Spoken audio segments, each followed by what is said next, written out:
for upcoming artists to blow in Nigeria.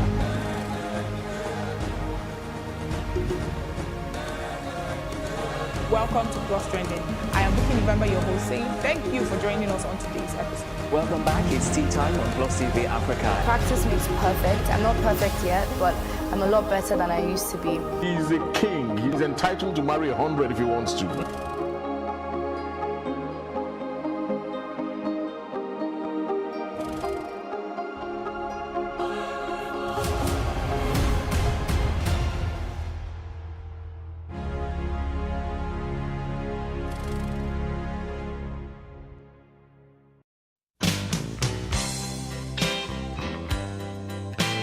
Transportation in major cities in Nigeria has taken a different turn since the introduction of ride-hailing services enabled by technology.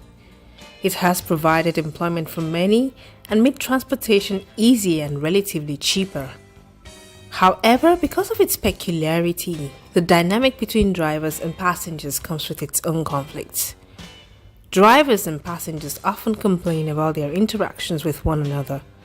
Many issues like courtesy on the part of passengers and drivers, being kept waiting for too long, where a passenger chooses to sit for the ride, the direction of the trip, and many more are some of the causes for conflict in this short relationship.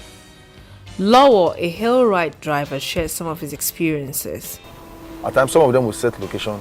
The map or the app will automatically give them another location. So by the time you get to the location, on the address, you call them, they tell you, sorry, I'm sorry, I should have told you. The map used to do like that, used to take people to another state, go and turn and come back. You know, that can be ridiculous. And at times, you know, the Lagos traffic, whatever, that the route you pass now, or probably before you even got through, it was hell. Now, having to go back, it can be very irritating. How is this relationship supposed to be navigated? Mutual respect is key, and under no circumstances should riders or drivers disrespect the other. Riders should respect the vehicle they are in and should leave the vehicle in the condition in which they found it. Unruly behavior such as damaging the vehicle is not tolerated. Using bad language is also not tolerated.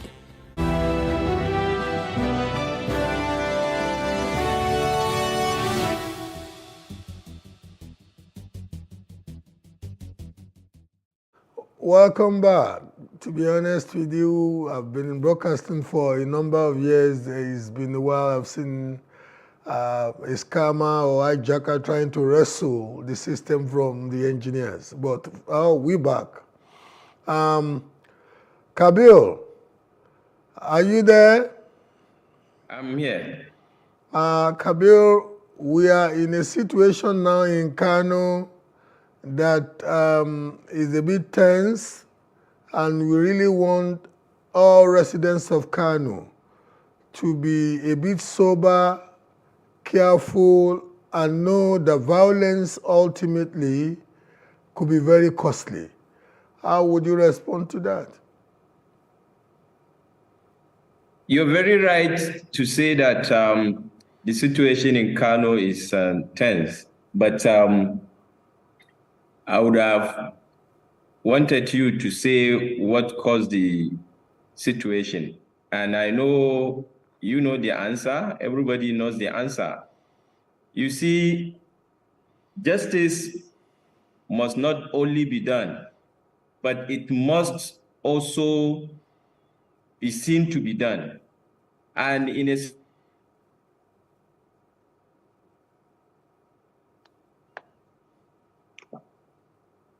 situation where injustice, you are bound to see a situation like the one you are seeing in Kano. You are talking of more than million voters that voted for a person and their family members, and also people who did not even vote for him, but they know the truth of what happened, and they are asking for justice for the person. So it's not about the situation of Kano at the moment is about what caused the situation and who has the solution to the situation. You understand? In 2019, like I said earlier, Abba Kabir Yusuf contested an election. The people of Kano State gave him more than 1 million votes. He defeated the then governor of Kano State, Abdullahi Umar Ganduje. But the election was declared as inconclusive. On the day of the Kabir, we have to be very careful. Yeah. The last elections, that's the 2019 elections, was contested and was litigated to the Supreme Court, and a winner was declared. We cannot be recontesting an election that has been settled, indeed, that the tenure had elapsed. Let me go to Abdul Karim. Abdul Karim, you lawyers and the judiciary have put us in this mess now. So how do we get out of the mess? Especially given the fact that we don't want to toy, we don't want to play around with the emotions and the mood of the Kano citizenry. These are people who don't take things lying down like that. How do we resolve this? Abdul Karim? Abdul Karim, can you hear me? Oh, the gremlins are out today, really out. Okay, Kabir, okay, you want to respond? I wanted to conclude a thought, trying to set a background of what happened in 2019. But let me talk of what happened in 2023 and what gave birth to the current situation.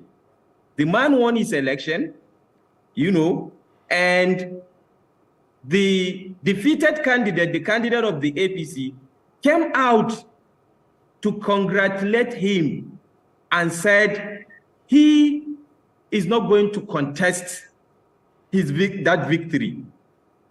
You understand? His party went to court. And the first judgment of the tribunal was delivered in favor of the APC.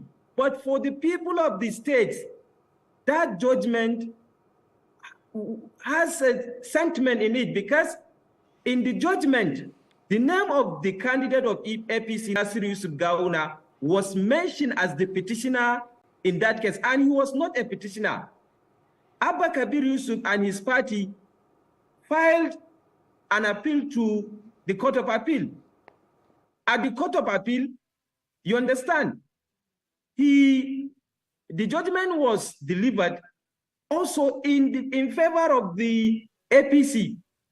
But for every lawyer, thank God we are having a lawyer in this conversation. For every reasonable lawyer, after a judgment, if you ask him, the next thing he will tell you is, let us wait and see the content of the judgment, the written judgment, because it is what he will use, you know, as a guide to head to the next court if you are not satisfied with the judgment. But God in his mercy, God in his wisdom, in that documented written judgment, the victory was given to the candidate of NNPP, Alhaji Abba Kabir Yusuf. So the people of the state now had their, you know, hope revived, because they were not happy with the judgment delivered at the Court of Appeal. So what the situation is telling the world is, the people of Kano State are saying, we are not going to allow anybody to take away our mandate. We are not going to allow anybody to take our mandate. Karim, and what we hear from them, they said they are ready for anything. Abdul Karim, you need to unmute your device. Kabir, yeah. The point is that, Abdul Karim, can you hear me? But you need to unmute your device. Unmute. Can you hear me now? Oh. Please, Abdul Karim, please unmute. Just unmute your device. Is it okay now? Okay, it's okay now. It's okay now. Fantastic. Okay. Now the case has been appealed and is going to the Supreme Court. And the lawyer to the governor, Alani Kwekun, I read somewhere today where he was saying that the so-called amendment that the registrar of the Court of Appeal purportedly mouthed that amendment will not stand in law because the jurisdiction of the Court of Appeal has expired and that they will go to the Supreme Court with that CTC. What would that amount to, Abdul Karim? You are a lawyer. Would that not be very funny at the level of the Supreme Court? You know, as I told you, the jurisdiction of the tribunal has already been ousted because 60 days within which to entertain and deliver the judgment has already expired. By whatever means, the Court of Appeal has no any power whatsoever to make, even if it is a clerical error. And in these circumstances, the judgment sought to be edited or sought to be corrected is not even clerical error. It is trying to amend an order, a final order of the court. Because anything touched in that order is like it is completely giving a different meaning to the order granted by the Court of Appeal itself. So I believe, based on Section 285 of the Constitution, the Court of Appeal has no power whatsoever to make any amendment whatsoever because it has become punctuous or official. It is only the Supreme Court now that has jurisdiction to make such amendment or otherwise. And even before the Supreme Court, we really have to make a serious argument. But the confusing situation now, Abdul Karim, is that when this CTC gets to the Supreme Court, the CTC itself is going to lead to a fundamental confusion at the level of the Supreme Court, because this is a document that is speaking two inconsistent languages at the same time. How would the Supreme Court deal with this? This is sad, but it's funny. This is to even show to an ordinary common man that this judgment, the judgment of the Court of Appeal, especially in respect of the order granted in favor of the respondent, is faulty completely. It is faulty. It cannot stand. There is no any other law that supports the judgment of the Court of Appeal in relation to the order granted in favor of FEC. It is too glaring. It is too glaring. There is no basis. The decision is faulty. And we are challenging part of that decision where it says APC is now declared the winner of the election. But Abdul Karim, I'm not a lawyer, you are the lawyer here, but from the journalistic end of the divide, one of the reasonings or two main reasonings of the Court of Appeal, or the reason why the Court of Appeal claimed in the reading of the judgment before the CTC came out that they were affirming the decision of the tribunal was because, one, that the governor, as at the time he was nominated as the candidate of his party, was not a bona fide member of the NNPP. That's number one. Number two is the second one that you tried to explain away. That's the invalidation of more than 160-something not properly registered ballots. Now, the situation is such that the Court of Appeal, however, has given a very controversial CTC, and the two parties are claiming victory.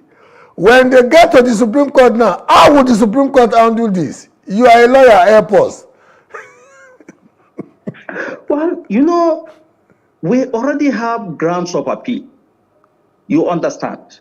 We already have grounds of appeal, which the party, that is NNPP, lodged an appeal before the Court of Appeal, challenging part of the decision of the Court of Appeal. If that succeeded, automatically the judgment of the Court of Appeal, in respect of the version we appeal against, it will be set aside. The two versions relied often. When they were reading the judgment, everybody knows that Section 177 of the Constitution of the Federal Republic of Nigeria, it only forbids the issue of independent candidature, as it has been decided in plethora of Supreme Court cases. Peter Obi against Bola Tinubu, Atiku Abubakar against Bola Tinubu, recently decided by the Supreme Court and the Court of Appeal itself. So by this judgment cannot stand.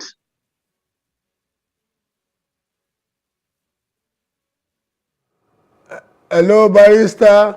The Court of Appeal is appropriating and reprobating. In some other cases, they said it is pre-election matter. Now it is only in this case of Kano that they say it is a secondary election issue, which is not at all.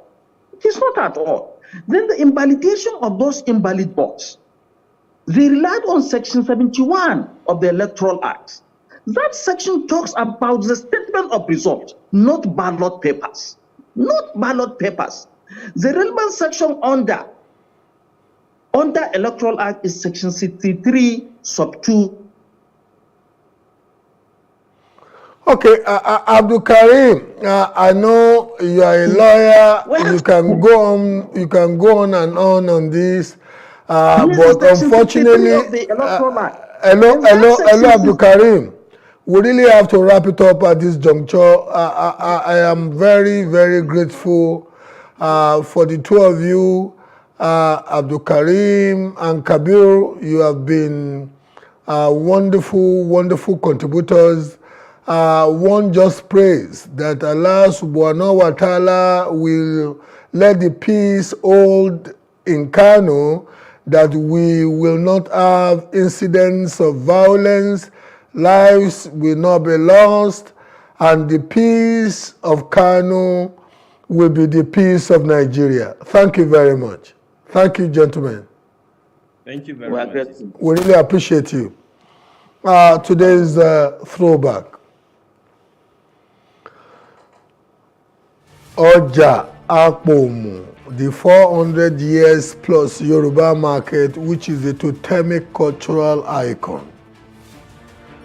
The historically significant Akpomu market holds a revered place in the cultural and economic heritage of the Yoruba people.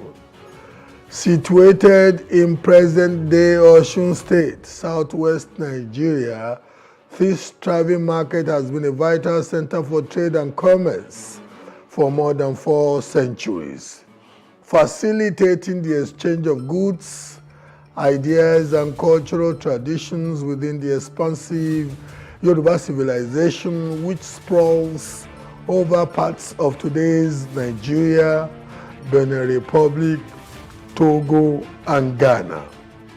Steeped in history and tradition, the Akpomu market remains a vibrant symbol of the enduring legacy of Yoruba commerce and cultural longevity.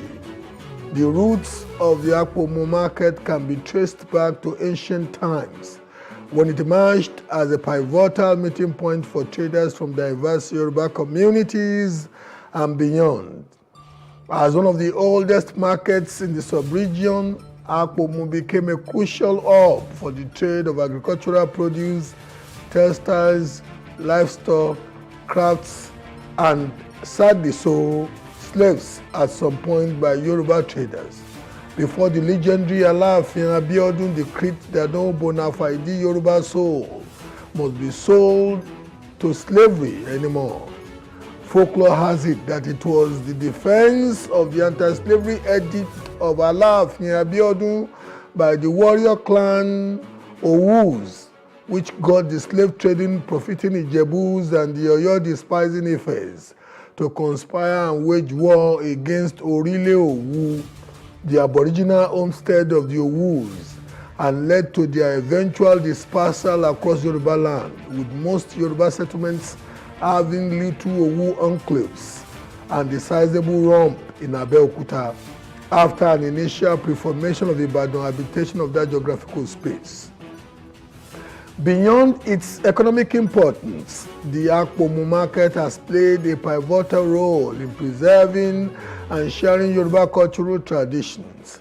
The bustling marketplace became a melting pot of diverse cultures, languages, and customs as traders from different Yoruba communities and neighboring regions converged to engage in commercial activities and cultural exchanges. The exchange of goods was accompanied by the sharing of traditional knowledge, folklore, and oral histories, creating a rich tapestry of cultural interaction and mutual enrichment.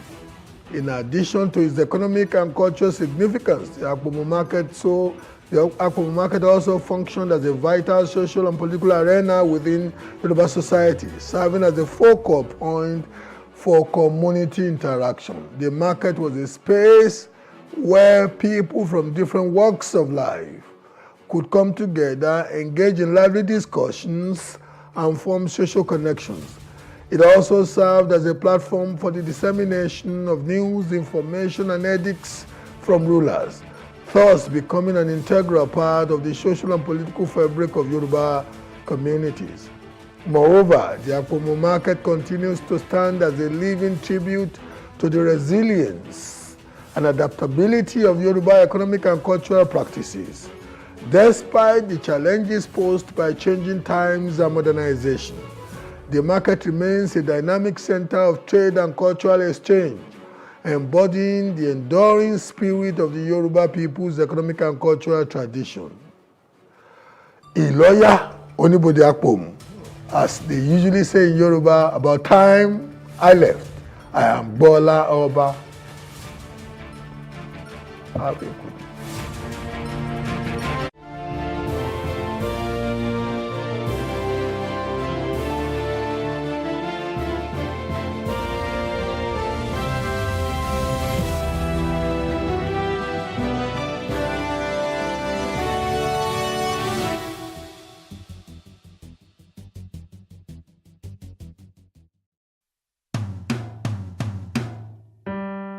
My name is Akin Adeoya. Let me add my voice to this laudable project, the Good Old Days series. My major focus will basically be on my passion for reading while growing up, the extent I went in funding this habit, lessons learned, and values associated with the correctional methods employed by my dear mother of blessed memory. How did this adventure into Storyland begin? My earliest memory of how it all started was my mom gathering us for informal afternoon and weekend storytelling sessions. She would tell us the irresistible and fantastic stories by authors like Sir Rider Haggard, King Solomon's Mines, by Shakespeare, The Merchant of Venice, and the like. Yes, she clearly had fun telling these stories with the way she used to repeat the names of some of the characters with emphasis. Tuala the King, Gagool the Wish, Captain John Good.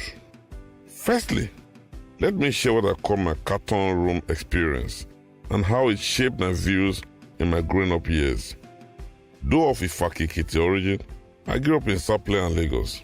The cartoon room was a room devoted to storing hundreds of cartons of Skol beer, either empty or full, because my mom used to be a beer distributor for an Ughelli-based company called Superbrew, and even ran a chemist on the side.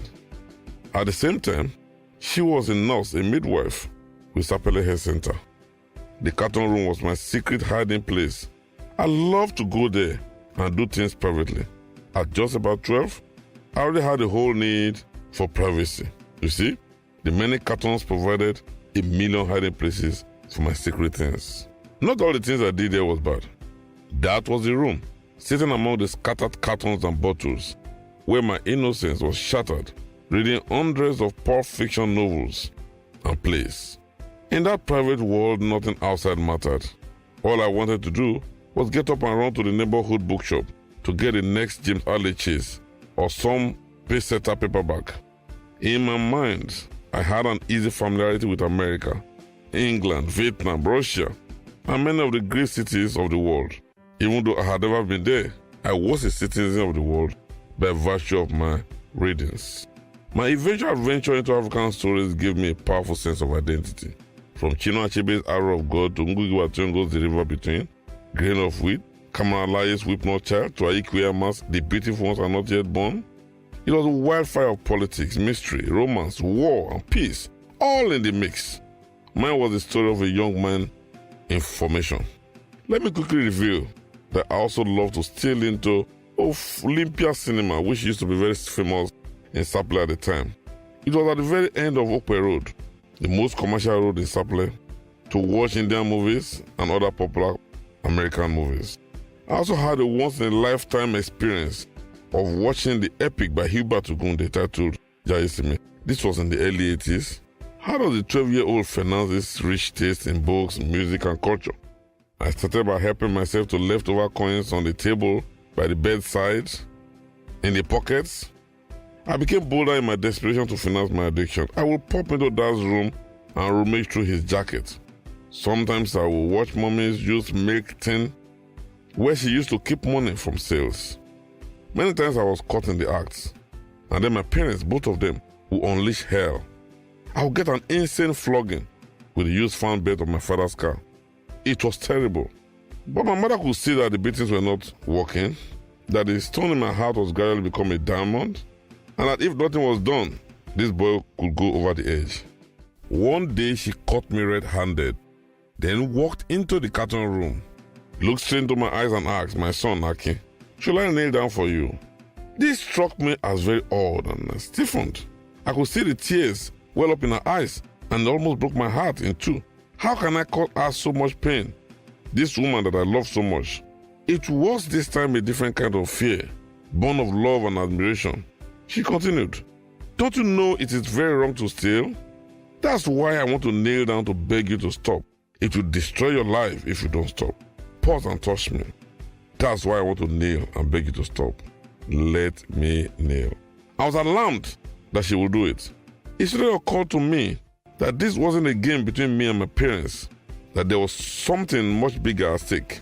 It was my very first attempt to grasp the eternal conflict between utility and morality. Until this day, I can still hear the clanging as the coins dropped. "You must promise me never to do this again." And that was it. One amazing thing about her was she never doubted my word. And also, I never lied to her. Lessons learned. If your child lies to you, that means you must have been overreacting to his past errors. Take it easy, parents. Now, let's leave those childhood fantasies and talk about the reading culture. How many of our children these days crave for reading books and stories that can enrich their knowledge and broaden their views on global matters? Do we even have mentors who are willing to ignite the youth's passion for reading, just like my mother did? I once read a sad commentary that if you want to hide an item from an African, you don't want him to find it, hide it inside the book, because it will never open to read it. So sad. That was not the norm in those good old days. How did we get here? How or when did that passion and quest for knowledge take flight in our lives as a nation? What do we need to do to bring back those cherished good old days when we compete with the number of books read and not with the number of social outings attended? Is it too late to change the narrative? No. We can bring back that reading culture. Our children must not only be told these stories, they must be made to read them. The will to make the difference is all we need. Our children certainly deserve a brighter and better tomorrow, not the good old days. I therefore join Sir Shemore Badijo in this collective drive towards a greater tomorrow. Thank you.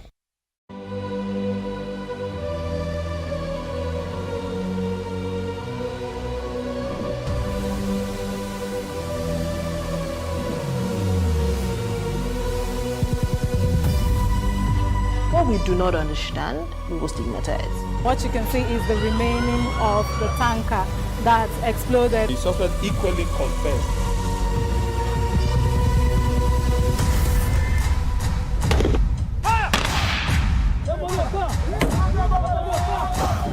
Now 500 naira they collect them. If you no talk, then go beat you. Now 2,500 they pay.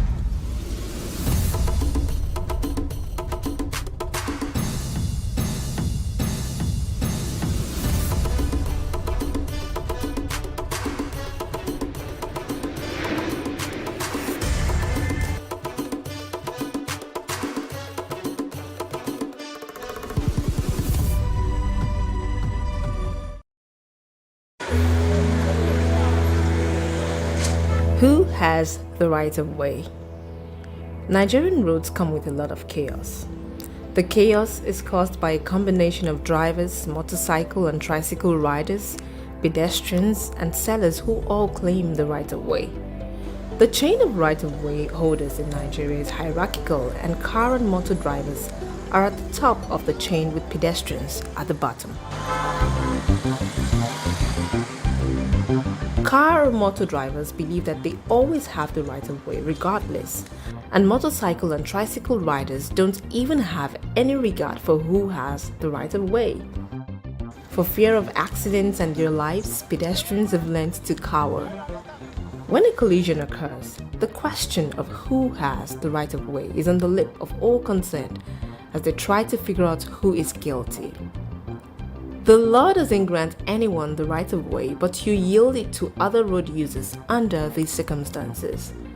At a yield sign, to pedestrians in a crosswalk, to persons using a seeing eye guide dog, to persons using a white cane with or without a red tip, at T intersections where you must yield to vehicles on the through road, at uncontrolled intersections where vehicles are already in the intersection, when driving on an unpaved road that intersects with a paved road, when returning to the roadway after a car is parked. Pedestrians must always be yielded the right of way at intersections and crosswalks. Treat bicycles as motor vehicles. Yield to bicyclists in all situations where you would yield to a car. For example, wait for an oncoming bicycle to pass before turning left. Turn right at a red light if it's permitted and no vehicles are approaching. If you see a sign that says no right turn on red, then you must wait for the light to turn green again. Otherwise, you must turn right at a red light after yielding to oncoming traffic. Stop for pedestrians who've begun crossing the road. Once a pedestrian has begun crossing the road, they have the right of way. You should also stop for pedestrians waiting to cross at crosswalks that aren't controlled by a traffic light. Yield to oncoming traffic if you're entering a main road.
Hello and welcome to What Are You Saying? #Ways, where we talk about topics in the news as it affects us all. I am Chinelo, and after being on a hiatus for almost 4 months, I'm excited to be here. Joining Omolola and Mary You guys look so beautiful. Thank you. You look beautiful too. This is what I've been missing. Welcome back. I know, right? Thank you. I'm also excited. Today is Friday. Yeah. The week went by so fast. Yep. I just been coming with it's Friday already. Actually, I love it. Mother does not agree with that. Seems like you had a whole lot to do this week. I did. And you have a whole lot to do this still weekend. have a whole lot to do. I think, like the past few weeks now, I've not had a weekend, and I've just had to live with that. Like, you know what? It's fine. Let's just power through the rest of the year. I feel you. The year is almost coming to an end. So, okay. I mean, today I guess is a sort of wellness kind of Friday. Yeah. And then, but before we go into that, here's what we found as today's quote. Fall in love with taking care of your body. Mary was just talking about having a beauty appointment tomorrow. God, when? Like, you get... God, when? Well, it's very important. God, actually. now. You need to do it. Do you know what I noticed? Some days when I feel... if I feel down during the week, I just said, okay, you know what, I'm going to get my nails. Yeah, my lashes, I'm going to wax. brand new. And you know, once I do that, I feel so good. Yeah. I'm like, okay, it worked. So yeah, indeed, fall in love with taking care of your body. Yeah. And digital technology is increasingly playing an indispensable role in our day-to-day lives, including how we manage our health. Today, we'll be discussing leveraging tech to maintain a healthy lifestyle with Tochi Okafor. But first, let's take a break to see what we found in the news. This thing is...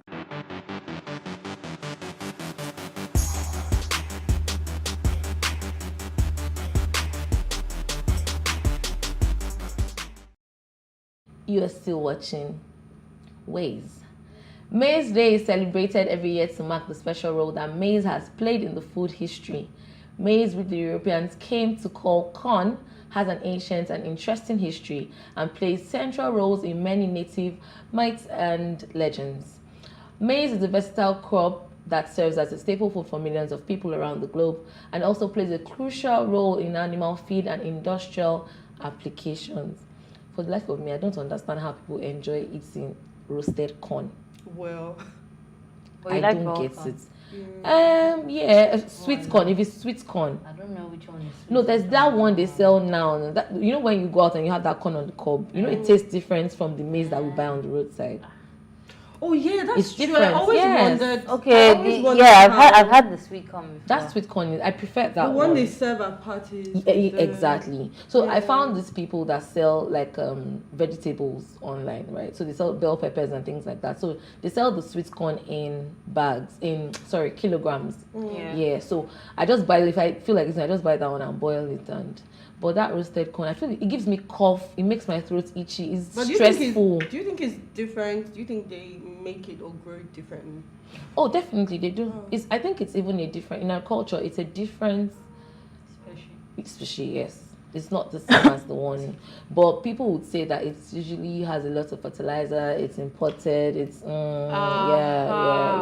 I don't think we grow it in, I'm not sure. Let me not say what I'm not sure. I mean, I like corn generally, but it has to be the soft one. Maybe not necessarily this one you're talking about, but it has to be the soft one. And my mom would always cook beans and corn, and that's like one of my favorite things to eat. One of my favorite food for my mom to cook. Not like I'm going to cook it myself. Yourself? I've only tried that outside. I mean, like all from a fast food. That was when I knew it was nice, but I never did it together. What may I do with boiled corn? Boiled corn and coconut. Yeah, you can sell. I don't like the beer. I love the beer. ube. But you see that boiled corn and coconut, and I must take the salt water and soak it. Yes. It's funny that in Nigeria, I think in Nigeria, our staple will probably be rice. Right? Yeah. But if you go to other African countries, especially East African countries, they eat a lot of maize. There's maize pudding, they're boiling it as a meal on its own, they're mashing it, they're using it to make what's it called now, mussels, and I'm just like, there's so many things that maize can do. So I guess maize is actually worthy of having its own day. Actually. Mary, what did you find for us in the news? Okay, today I'm trying to pronounce his name. Nyesom Wike. Nyesom Wike. Federal Capital Territory Minister Nyesom Wike says everyone with a C of O in the nation's capital city, Abuja, must rectify their document to include the new proposed features. Recall Vanguard reported earlier that while addressing journalists on Friday, Wike said that he stopped signing C of O as the FCT minister to ensure that a security feature, which is the introduction of the NIN and BVN, is put in place. Responding to questions about individuals who have a C of O for their property, Wike said concerned individuals will only pay some amount to rectify their documents. I must say that I like what Wike has been doing, right, with the restructuring FCT. No, to be fair, to be very fair.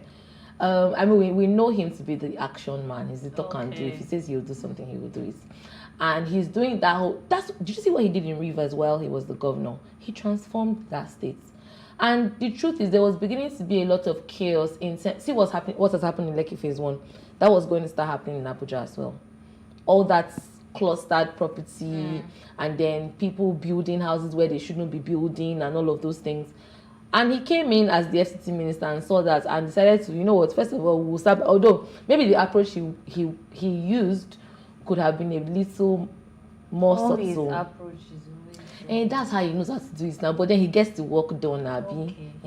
People should leave him alone. I think processes are important, especially from someone that likes structure. Of course. I like structure. I build structure. I maintain structure. Yeah. Yes. So I mean, if someone comes in, and I think the issue I have with politicians is, talk, and no action.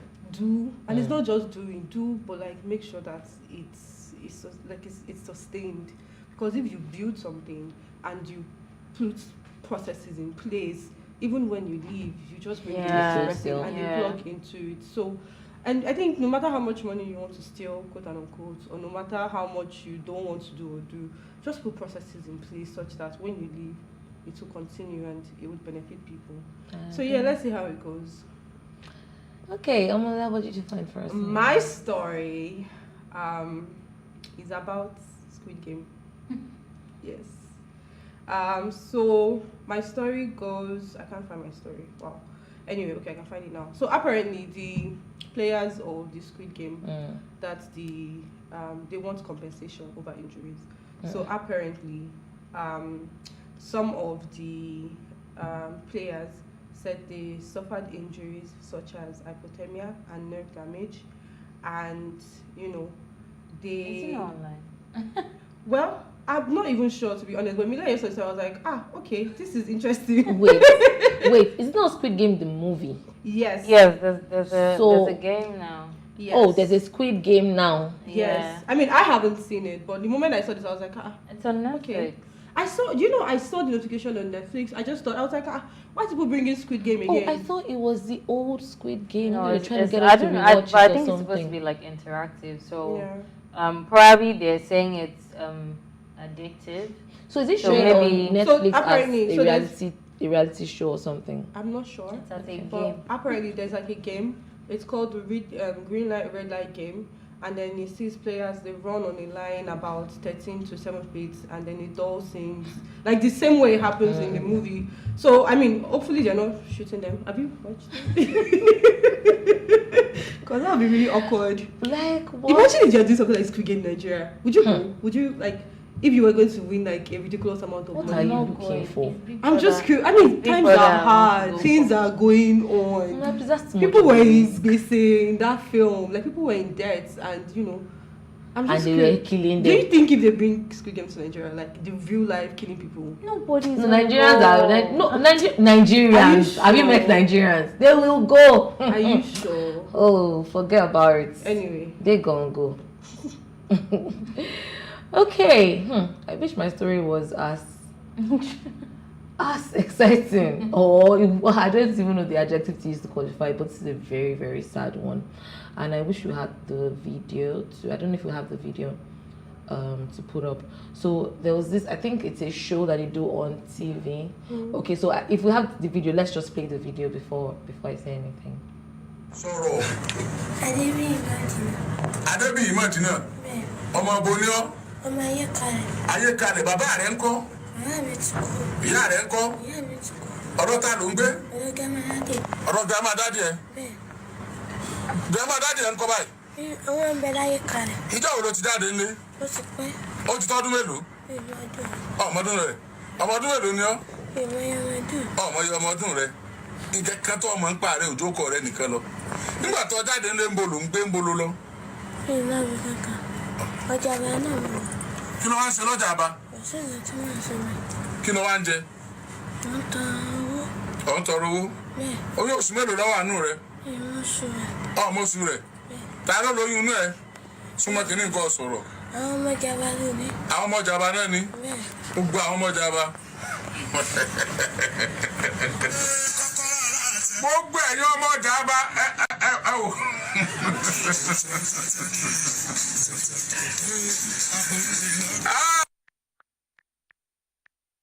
Ara gbọ́ ọmọ yín o, mẹ́ńtọ́ lóyún inú rẹ̀.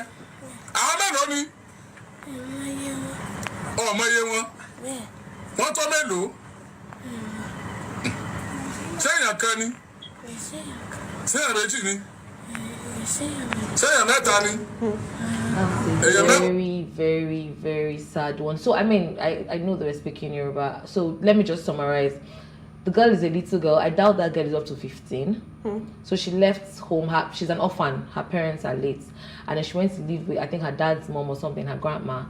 And then she even left there as well. And she's been living on the streets, begging, feeding from hand to mouth and all of that. And eventually, she started living in an area where the men there had been sleeping with her. And now she doesn't even know who got her pregnant. She's pregnant. And they asked her, is it one man? She says no. Is it two? No. 3? No. 4? No. Wow. 5? No. Wow. 10? Wow. And she's like, it's more than 10. Wow. So this girl has a whole lot of men that have been sleeping with her. Now she's pregnant and she's less than 15 and she doesn't even know who is responsible for this pregnancy. She can't even point. So the man was asking, okay, if you see any of them, can you even point at somebody to say, okay, this is one of the people? And she's like, maybe. Wow. Plus, I think she stopped going to school at primary level or something. I saw this and it hits me in a very bad place. Because I'm like, wait, sometimes I wish I could just save the world. And I'm very passionate about young teenage girls, more so teenage girls that have to go through teenage pregnancy and all of that. And it's not even worse off. It's a different thing if it's under your consent or with your consent rather. Imagine that you don't even know who it is, the people that are having sex with you, then you get pregnant, then you have to have that baby and that child grows.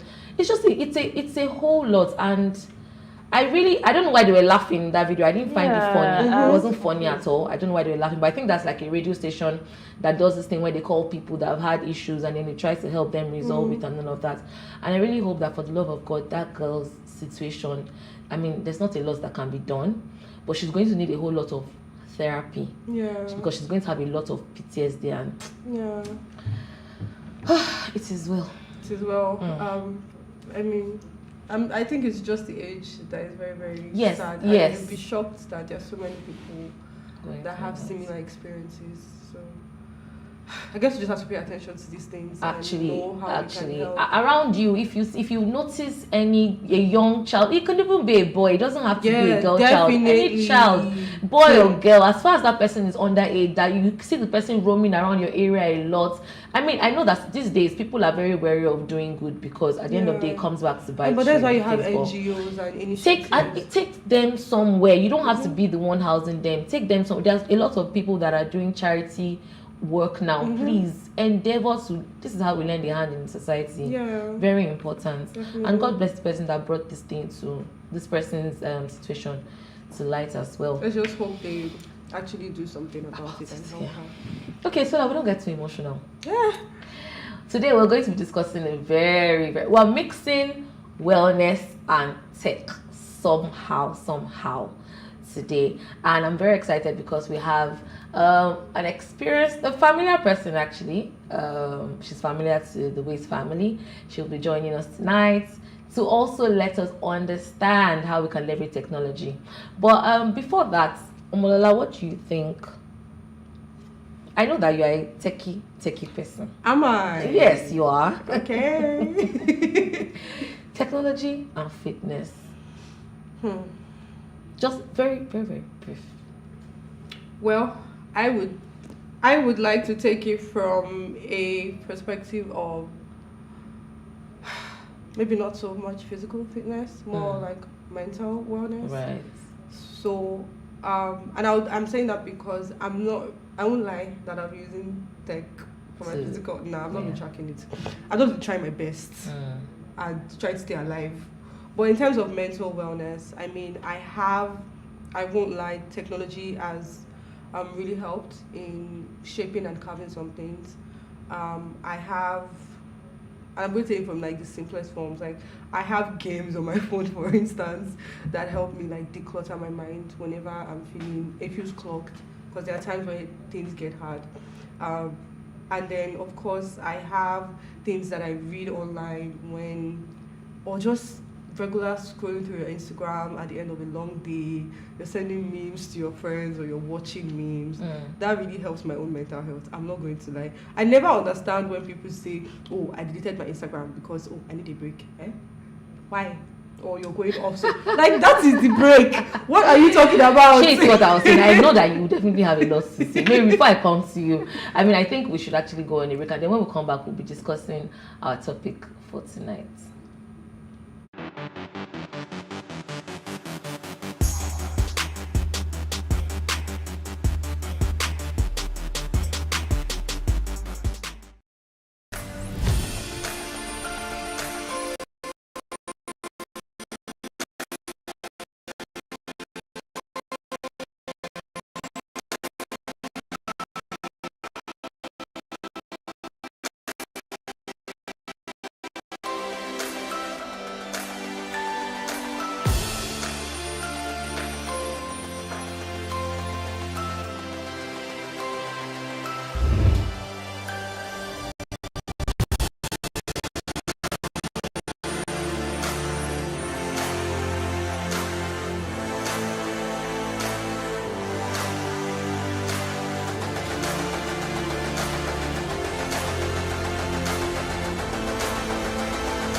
For upcoming artists to blow in Nigeria.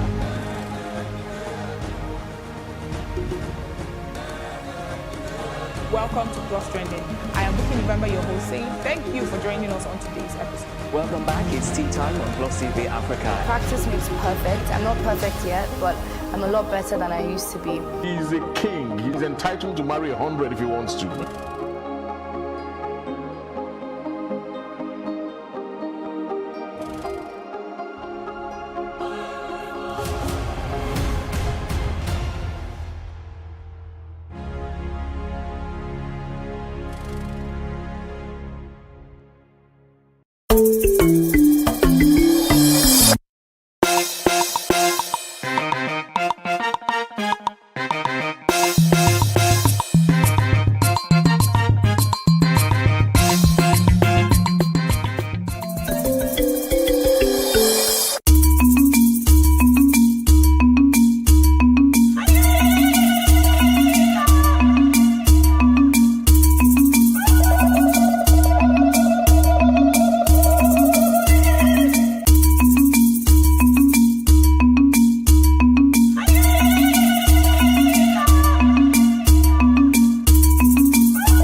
Technology offers a plethora of tools and resources to track, monitor, and manage various aspects of your well-being, helping you achieve a healthier lifestyle. Fitness trackers and apps can monitor your daily activity levels. Meal planning apps simplify healthy meal preparation. Hydration apps encourage water intake. Mindfulness apps promote stress reduction. Telehealth apps provide virtual healthcare access. Mental health apps support mood management, and online communities offer social support. It is clear that leveraging technology complements traditional healthcare practices and lifestyle changes for optimal well-being. Bringing this to us here in Nigeria, tonight we're asking, how can we leverage tech to maintain a healthy lifestyle? Please let's hear what you have to say. Remember, you can join the conversation. Send us an SMS or WhatsApp to 081-8038-4663. 081-8038-4663. So before we went on that break, I was speaking to Omola, and Omola is giving us her bits on what she thinks about. So Omola is always, Omola and Mary actually, they are big on mental wellness. So she's giving us her own bit. So let me hear from Mary. Technology. I'm so happy about technology. I'm really so happy about technology. It has gone a long way.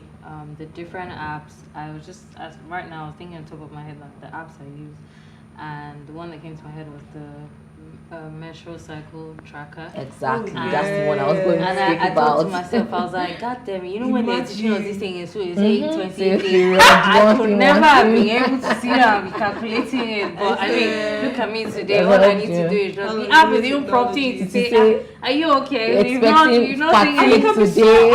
You know, exactly. Or you talk about YouTube and how you figure out motivational teachers from there at your comfort zone. I wake up and I want to meditate. Binaural beats have been so helpful to me, like in terms of meditation and just quieting my mind. And I'm just like, wow, there are a whole lot of people that have just dedicated their time to putting these things out there, and I mean it's totally amazing. Or is it the Apple Watch that's calculating, telling you to how stand many steps up, they went to drink water, all of it. Yeah. I think it's huge. It's really, really big. I'm so grateful to be witnessing technology in fitness and all the times to be alive. Yeah, I know, right? Really. I must say that that menstrual cycle one really helped me, as a matter of fact, because that was what actually prompted me to realize that I was having very long irregular cycles, right? 45 days, and I was like, that's not normal. There's definitely, so the app even told me there's definitely something wrong, and that's what prompted me to go to the hospital to see a gynecologist, and if I was diagnosed.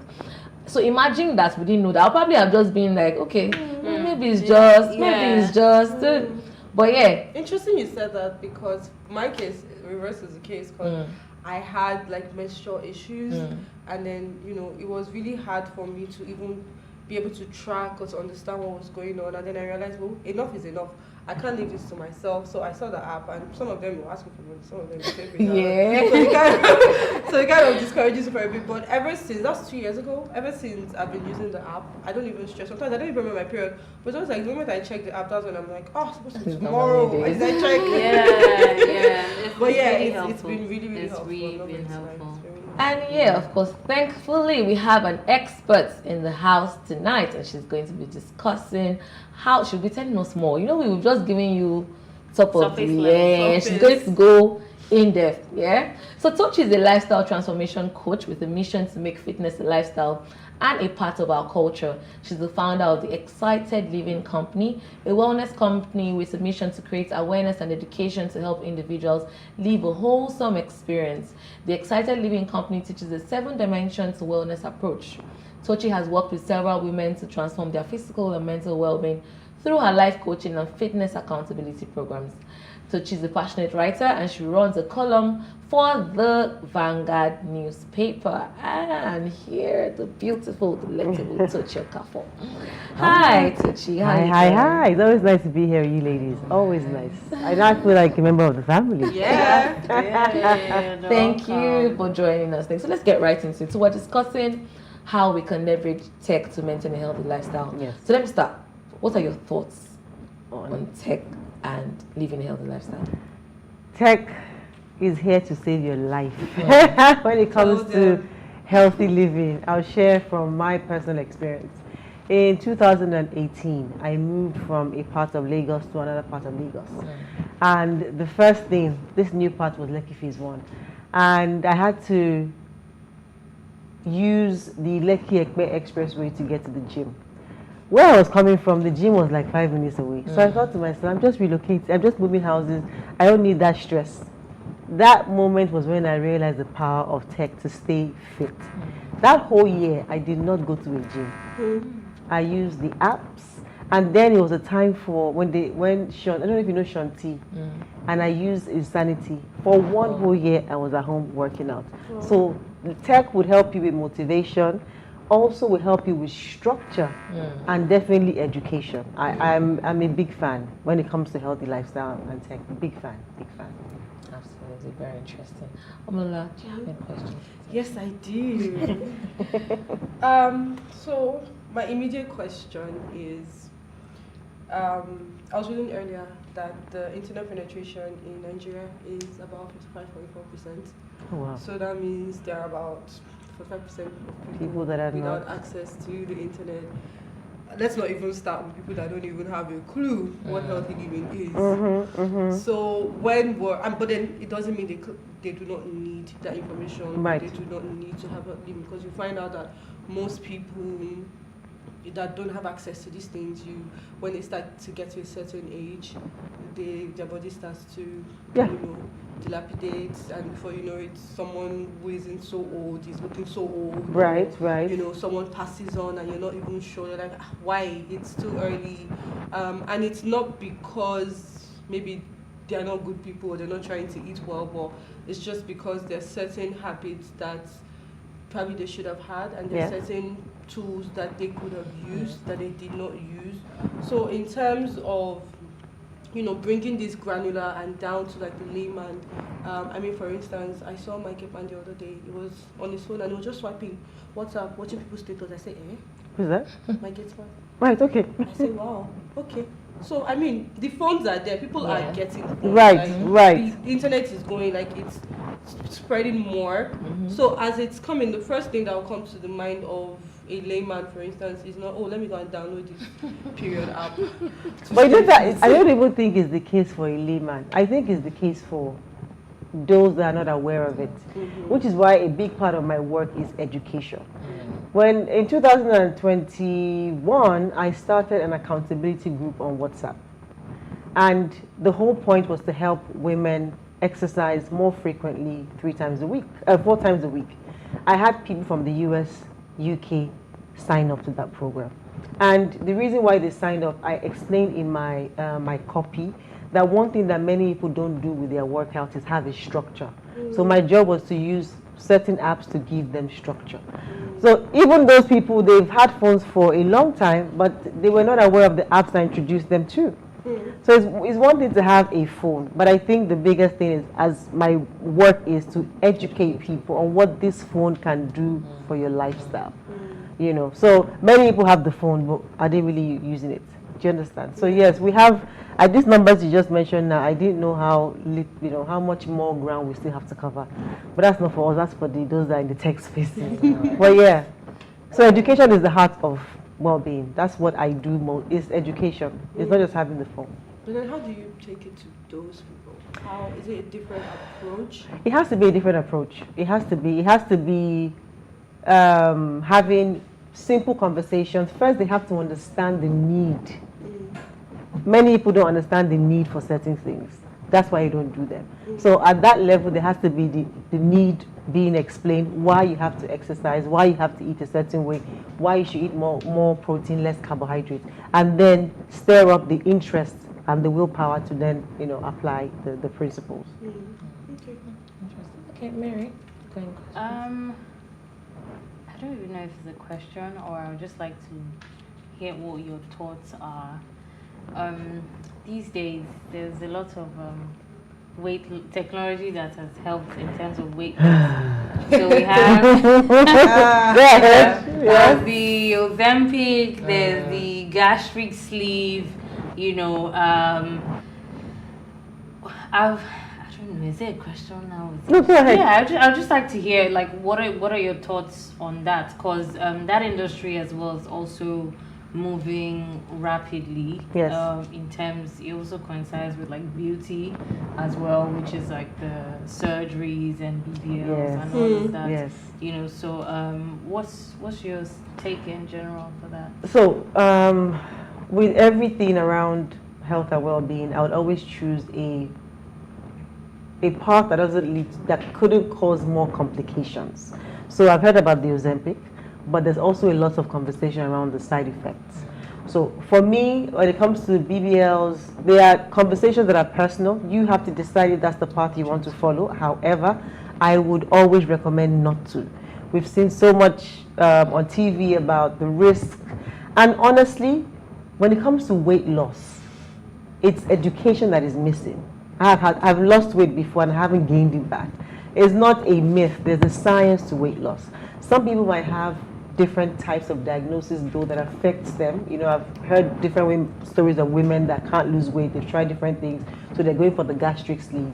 But anything that is not natural, there might be complications. So for me, I would opt for the safest, which is the lifestyle adjustment, the nutrition, calorie deficit. We do all of that first.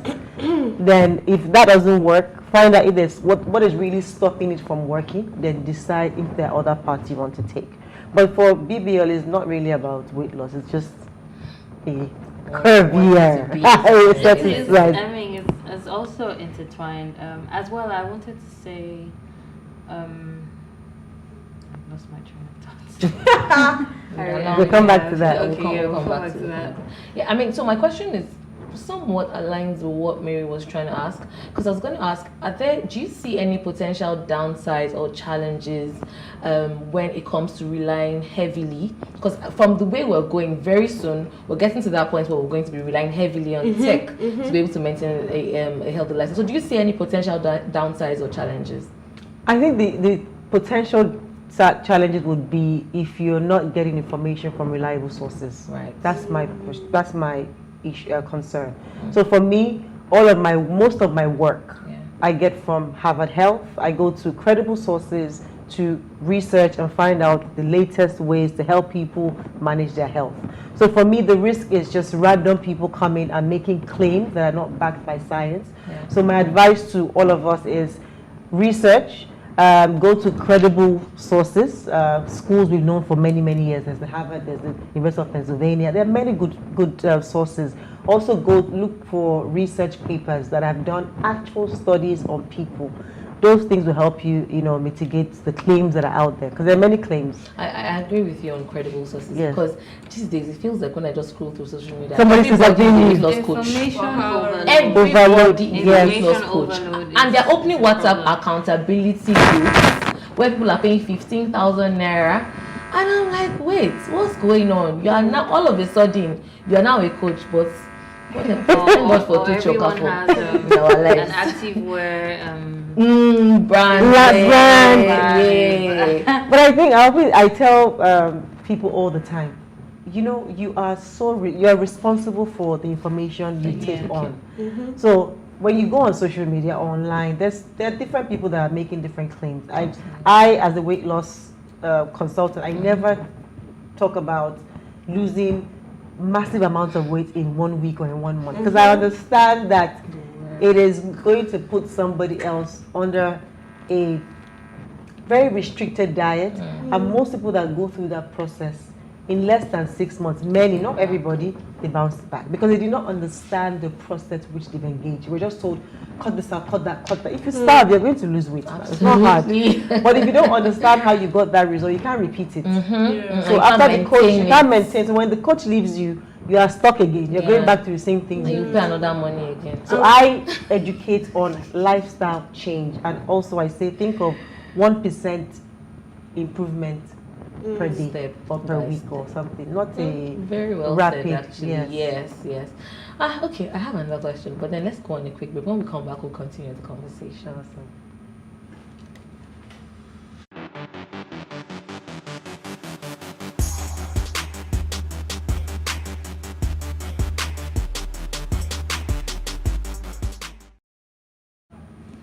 If you just tune in, we're discussing leveraging tech to maintain a healthy lifestyle with Tochi Okafor. Please, let's hear what you have to say. Remember, you can join the conversation, send SMS or WhatsApp to 08180384663.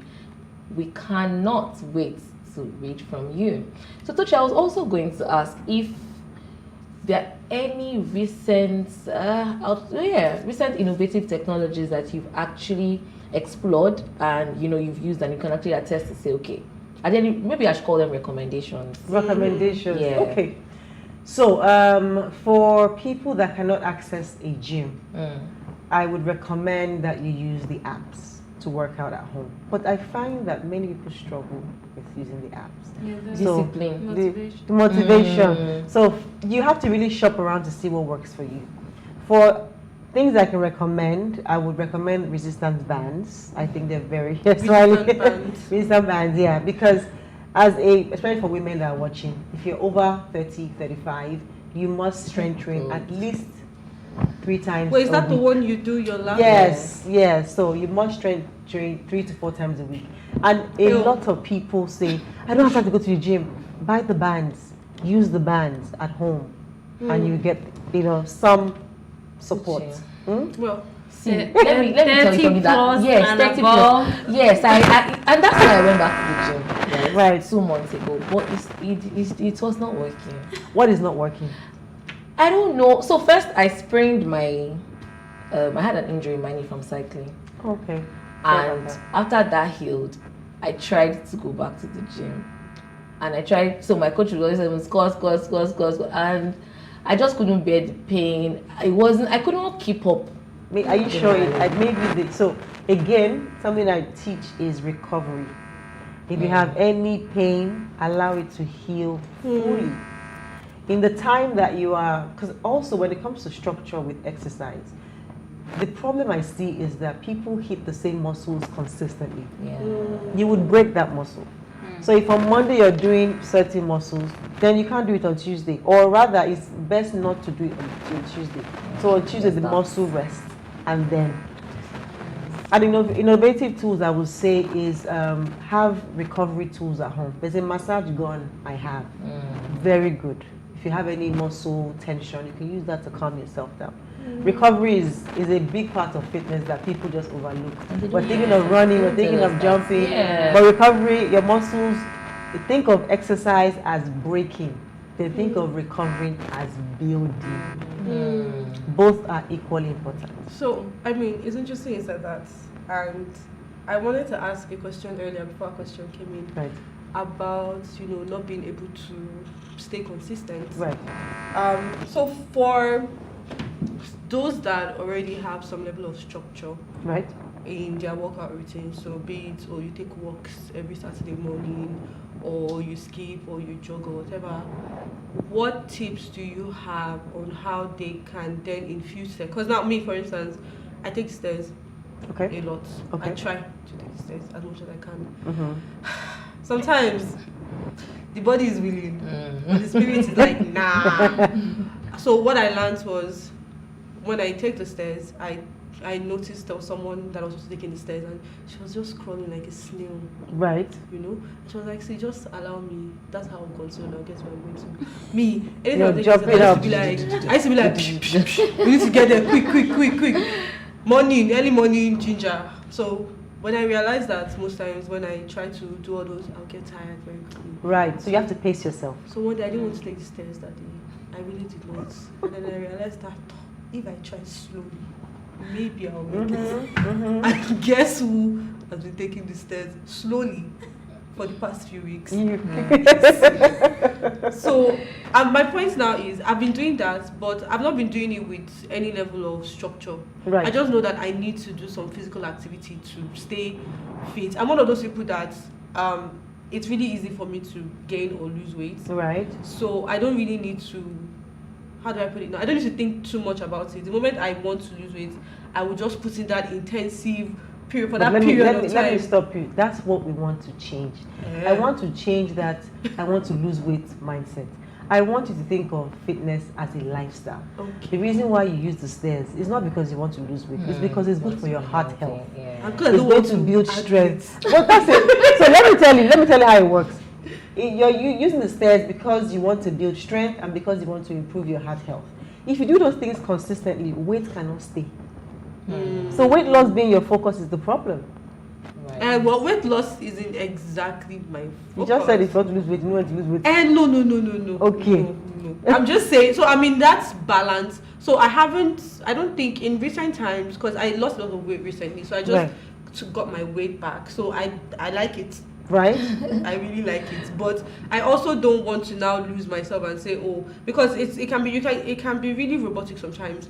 When you go to work, you get to work, you're in an elevator, you're coming back, you're in a cab, you're home. Before you know it, you don't get the chance. So what are you want to find out? So what? How can you infuse tech into your daily life?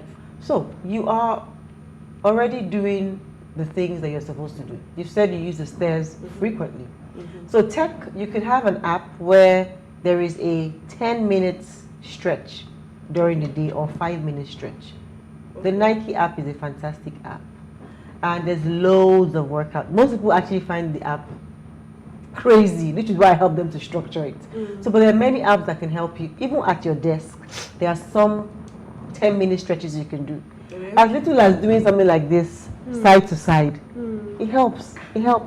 So, but the idea is that we don't want to go hours and hours and hours sitting down, not moving our bodies. It's not serving us.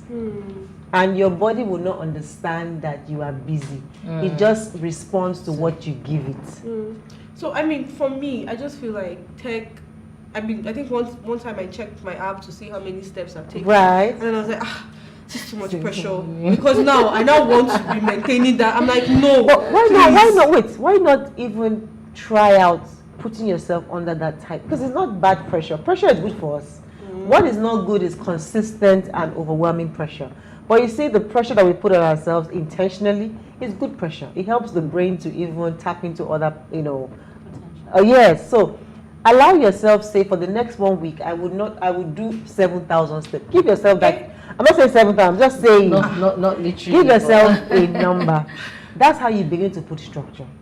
You don't have a structure, and that's fine. Pick a number, 3,000, 4,000. I'm going to do this every day. You will find yourself thinking of creative ways to achieve that. And that you're going to start applauding yourself, and the more you do it, the more you want to do it. Okay. Yes, so test that first. As it is with everything else, right? Like they say, consistency is key. Also, having a goal helps you to work towards, you're working towards something. Yes. Right? Yes. So having that number would help you. Yeah, it will help you. Don't see as, if I don't need tomorrow, let tomorrow come. Today I have a 7K step to make or 2K step. Let me just do that. What's an average number of steps that makes sense? Because at this point, that I'm makes hearing sense. big numbers, and I'm like, that makes sense. To do even 10,000 steps a day. As long as you're wearing the watch. Yeah, before you know it, yes. Try it. Because the day I checked, I saw like 2,000. I was like, but I take the stairs. Do you maybe that's another thing? So that's another thing. So maybe you sit a lot, so the only time you're doing that movement is when you're climbing the stairs or when you're coming down the stairs. It's not enough. When you're in the office, you're literally sitting the entire. That's I'm always on my system. You're not. That's why I need to It's not leverage advisable to sit for more than an hour at a stretch. Wow. Yes. So 1 hour, then move for like 2 minutes. Last is always sitting down. So that is what they call a sedentary lifestyle. So even if you work out in the morning, a good 1 hour, 2 hours in the gym, it's even not advisable to sit down throughout the day. So okay. Yes. So you're making a lifestyle change. I don't even sit down, but I think it's more of the pressure of high heels and walking around. Right, yes. So that change of shoes always helps. Yes, yes, you have to have your trainers. Like I just had to see a chiropractor because I've had pains for ages now, and I just couldn't take it anymore. So that has also brought me to like recovery, like you said. Yes, taking time off the gym. But I must say I did have a bit of like withdrawal syndromes because I couldn't sleep. My alarms were still waking me up at normal time, so I would still be awake. And I'll wake up and say, "Oh, but you can't go to the gym. You can't go to the gym. You don't want to strain the thing." Have you explored workouts that like yoga. Yes, you might benefit more from them. I think I should go back to it, but yes. Like we said, there's that pump overload. So I mean, it's not. I was never a workout person. I never thought I would, love it, be a gym rat kind of thing. And you became one. I became one years now. And then now it happens. Now the body's telling you, okay, you need to take another shape, and it's just like, oh, but I miss all these heavy. But let me tell you, as a heavy lifter, there are some yoga that will put you in the same state. Yeah, even more difficult, to be fair, because the whole point of yoga is intentional recovery, and it's also strength training. Just with no weight, but you're using your own body to generate all the energy. It's incredible. So try a couple of them and see how that works. But you want to recover well before you hit the gym. You do. And one of the last question I have for you is, what other areas do you think that technology hasn't touched that we for well-being? Very interesting question. Very, very interesting. I have to think about that one, because right now I'm enjoying. So if I think of wellness, I think of fitness, I think of nutrition, I think of rest and recovery. That's how I teach it, and those three areas are covered. I'm sure there's going to be more innovation. Definitely. But for now, there's nothing. Maybe sleep. If you get a sleep, there's sleep. I think I'm not using the app as much. I use the sleep app, right? And that's why my phone goes. So at 10 p.m. it shuts down. My phone shuts down. Awesome. My phone shuts down. DND one? Till not even the DND sleep. One. There's focus. There's a focus. Yeah, there's the app. Yes. Focus. I have that, but then all it does is put it on DND for me. I'll still. My phone is down because I wake up in between, right? So in most cases, once I turn into hours, I pick my phone. I'm on my phone for like 30 minutes, and then I go back. So I noticed that, and I noticed that my sleep pattern was just really messed up. And that's when I started using that, and it has helped me. So when I pick up my phone, sometimes I have to go through that whole process of trying to put in my password, and it's a long. So it's a deterrent. I just drop it, and I noticed that I don't sleep longer at a stretch. I think one thing I would like to just mention about that hasn't touched, maybe a more fun community. Because I was thinking of having a community that would just challenge. Because right now I'm doing a squat challenge in a group, and I'm saying let's do 50 squats the first 2 weeks and 100 squats the next 2 weeks. I feel like an app that just gets us charged to get excited. Maybe that would be fun. Not really compete, because we don't need that kind of stress. However, just a place where you can see what other people are doing, stay motivated, chat up on maybe other things about life aside from fitness. Just something fun. It can be quite serious with wellness, well-being. I think they should do like AI therapy. Do you know that I was just going to say, right? I was going to ask Tochi. So two questions. How do you think? So right now everybody's talking about there's plenty of talk about AI. So what role do you think AI can particularly play in maybe personalized fitness plans, right? Do you think AI has any role that it can possibly play in that aspect? I think my challenge with fitness plans is that personalized fitness plans require some type of interaction. So I'm sure in the future AI will develop to that point. I'm sure it can. There's the one on Snapchat where you can chat with the person with the AI. My AI. And I saw ask questions. I saw some screenshot someone had posted about some guy saying, he's a terrible person, these are the things he has done, and the AI was just trying to say, you know what, it's fine, people make mistakes. And it was just, so I'm not thinking, if you're personalizing like AI therapy, I don't know. I think when it comes to certain things, people want human interaction. I don't know that AI will replace that aspect, but I know AI is going to help us in many ways. But I don't know about that. And with weight loss, I've worked with over maybe 150 women in the last year, and people want personal conversations. And sometimes it spills into other areas, not just fitness. I don't know how AI will take care of that, but let's see what they do. I like that at the beginning of the conversation you talked about how you're big on education, right? Because I agree. If people don't know, there's nothing you can do about it, and there's no way there will be any form of improvement as well. But then I was also going to ask, do you have any insights as to how technology can maybe improve accessibility to maybe health resources or health information? So the way things are structured now, a lot of high-tech papers and research, they're actually paid for. So you might get the abstract, the page 1, and then they'll get your appetite for the rest. So even on the Harvard, I've taken maybe like 6 courses now. It's not free. They'll give you a page. Oh, learn this. You get excited, you click. So just pay your $40, $100. Hey. So by the time you pay that, which is why I do it as work. So I have to of course you spend money. I keep spending money. So for that you will get information, but generic stuff. If you want deep insights, you might want to, you might have to part with some money. You might have to part with some money. Flo is not asking you for money every other day. Exactly. For 3,900. Exactly. Because those researchers, it's their work. Of course. It's their work. It's how they also take care of their families. So. I have a question. Did you see how I was like, I was just holding my breath.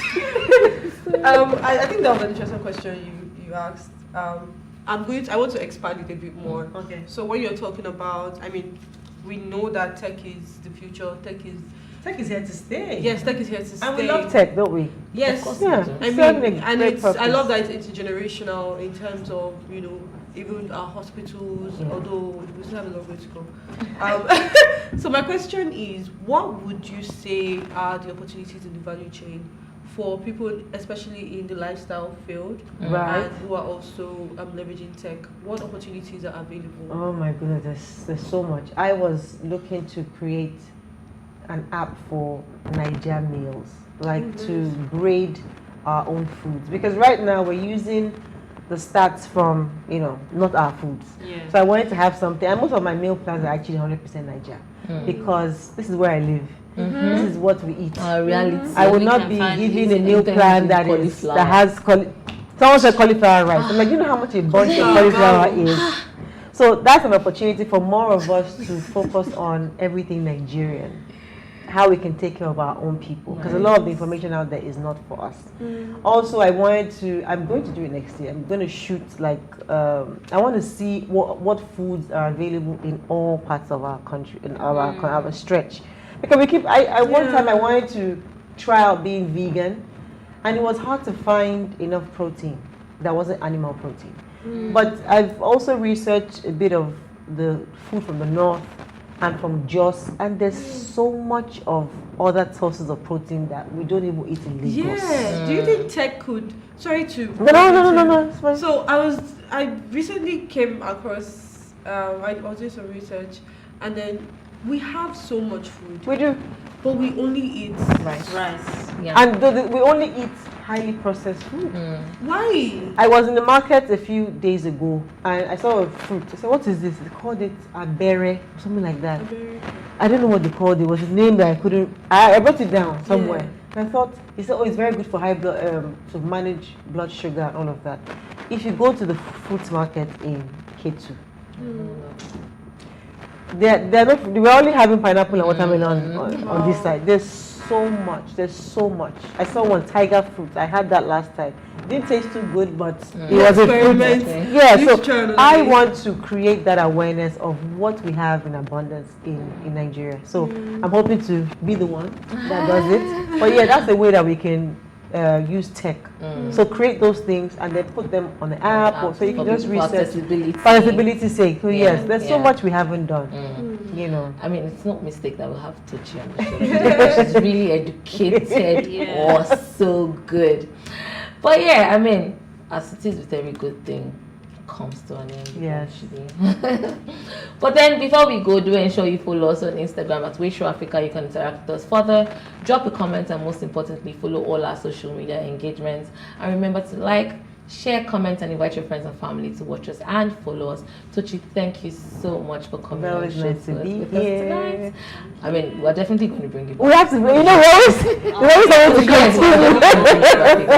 Thank you so much, Amola. Thank you. Amola, it was good to have you, not behind the scenes, but right here in front of the camera. Yeah. That's our able producer, by the way, just so you know. Good to be here. Thank you so much, Mary, as well. If you missed today's quote, here it is again.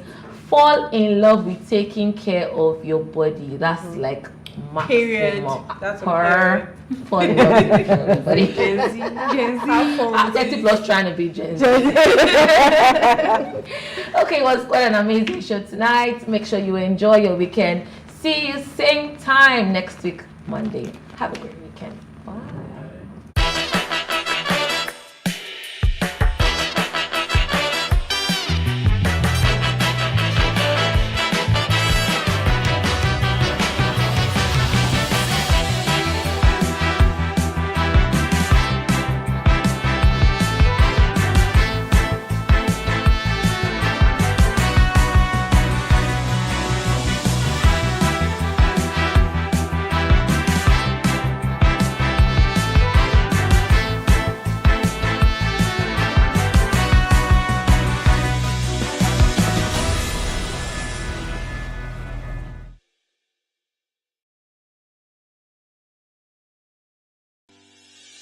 Increase the reach of your events or business services.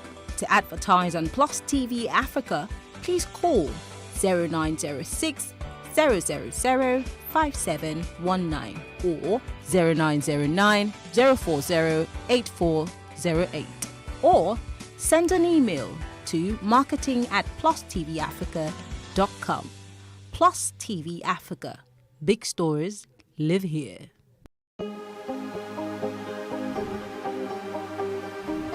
Is it for upcoming artists to blow in Nigeria.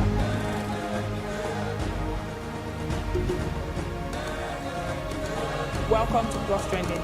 I am Buki November, your host, saying thank you for joining us on today's episode. Welcome back. It's tea time on Plus TV Africa. Practice makes perfect. I'm not perfect yet, but I'm a lot better than I used to be. He's a king. He's entitled to marry 100 if he wants to.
And now, let's join ace broadcaster Mamode Akuga as he takes us inside the Niger Delta. Hello out there and welcome to the program. It's Inside the Niger Delta, the authentic voice of Nigeria's oil-rich region. I'm your regular host, Mamode Akuga. Inside the Niger Delta. Chairman of the newly constituted board of the Niger Delta Development Commission, NDDC, Chiedu Ebie, says the board will be guided in its daily operations by the principles of the renewed hope agenda of President Bola Ahmed Tinubu. Chiedu Ebie gave the assurance in Abuja during the inauguration of the board by the Minister of Niger Delta Affairs, Abubakar Momo, on behalf of President Bola Tinubu. Few months after their appointment in August this year, members of the NDDC governing board were inaugurated recently by Minister of Niger Delta Development, Engineer Abubakar Momo, who urged them to unleash the potentials of the Niger Delta region for the overall good of the country. In his response, Chairman of the newly inaugurated 17-member NDDC governing board, Mr. Chiedu Ebie, said his team would be guided by the renewed hope agenda of the President Tinubu administration. The board will stand on the pedestal of Mr. President's renewed hope mantra. We will look back at the vision and history of NDDC's 23-year existential journey, aligning it with current realities and the objectives of the current administration. This approach will illuminate the yearning needs of the people of the Niger Delta, identify the Commission's challenges, and prefer workable solutions.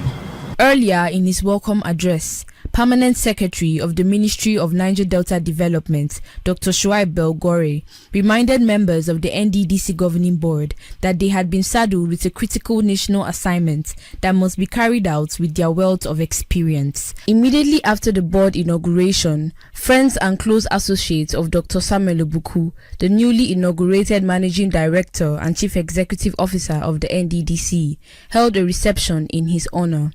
The reception was in acknowledgement of Dr. Obuku's focused leadership, which earned him reappointment under the Tinubu administration. It will be recalled that Dr. Obuku had earlier been inaugurated as Managing Director of the NDDC in January this year, under the administration of former President Muhammadu Buhari. Speaking during the reception, Dr. Obuku said the NDDC, under his leadership in the last 11 months, had regained public trust and confidence as an intervention agency. We met an NDDC which was a little bit dysfunctional, and in that dysfunctional nature of NDDC, we worked hard, and today NDDC has been put in proper perspective that today NDDC, which was abandoned by even most of the IOCs and partners, today most of those IOCs and partners are rushing to NDDC for partnership. During its inauguration, the NDDC management team signed a performance agreement with the Honorable Engineer Momo, whose ministry supervises the NDDC. For the Honorable Minister, the inauguration signifies not just a change in leadership, but a renewed commitment to the betterment of the lives of the people of the Niger Delta. Inside the Niger Delta. Former Nigerian President Dr. Goodluck Jonathan says he would have relocated his mother from Bayelsa State to Abuja if Governor Doyediri had lost the November 11 governorship election. Dr. Jonathan made the observation recently in Government House, Yenagoa, where he went to congratulate Governor Doyediri on his re-election. At the just concluded Bayelsa State governorship election, Senator Doyediri, the incumbent governor and candidate of the People's Democratic Party (PDP), won with a wide margin, having polled 175,196 votes to defeat 15 other candidates, including his closest rival, Chief Timipri Silva of the All Progressives Congress (APC), who got 110,108 votes. Governor Diri's re-election has since generated jubilation among Bayelsans, including former President Goodluck Jonathan, who recently paid a solidarity visit to the governor at Government House Yenagoa. While in Creek Haven, Dr. Jonathan observed that under the leadership of Governor Diri, Bayelsa State had witnessed sustained peace and security.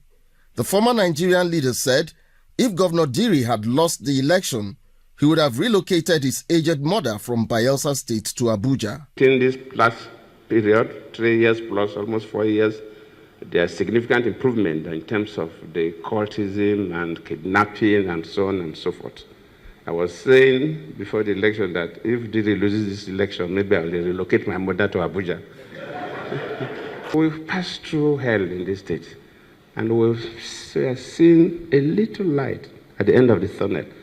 Dr. Jonathan, who declared that Governor Diri won the election with the people's mandate, enjoined the governor's opponents to work with him to move Bayelsa State forward.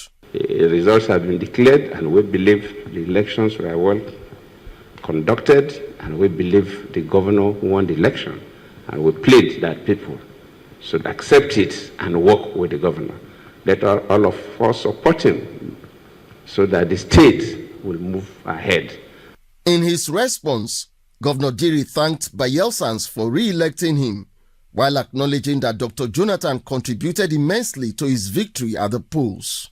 Few days to the election, you hosted us and publicly endorsed this ticket as your ticket. And you know, that spoke volumes for our electorates here in Bayelsa.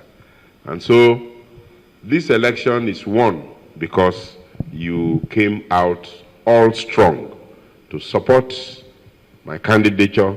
Contrary to fears that the November 11 governorship election will be marred by violence, security agencies were on ground to ensure that the process was generally peaceful.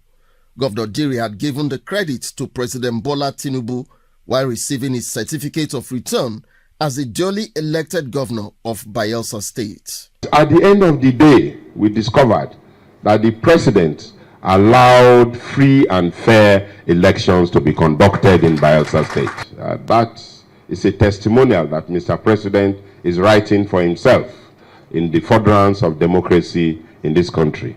With his re-election, Governor Diri will be inaugurated on the 14th of February 2024. For the governor, that date marks the beginning of another journey intended to consolidate on the laudable achievements of his prosperity government since he came to power almost 4 years ago.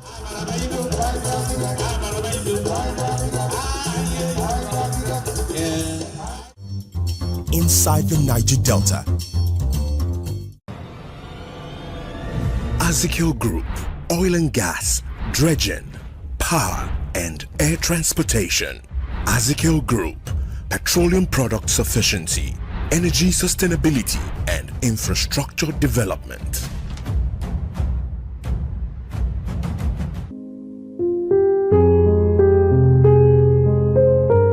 The previous love that we have for each other in Nigeria should come back.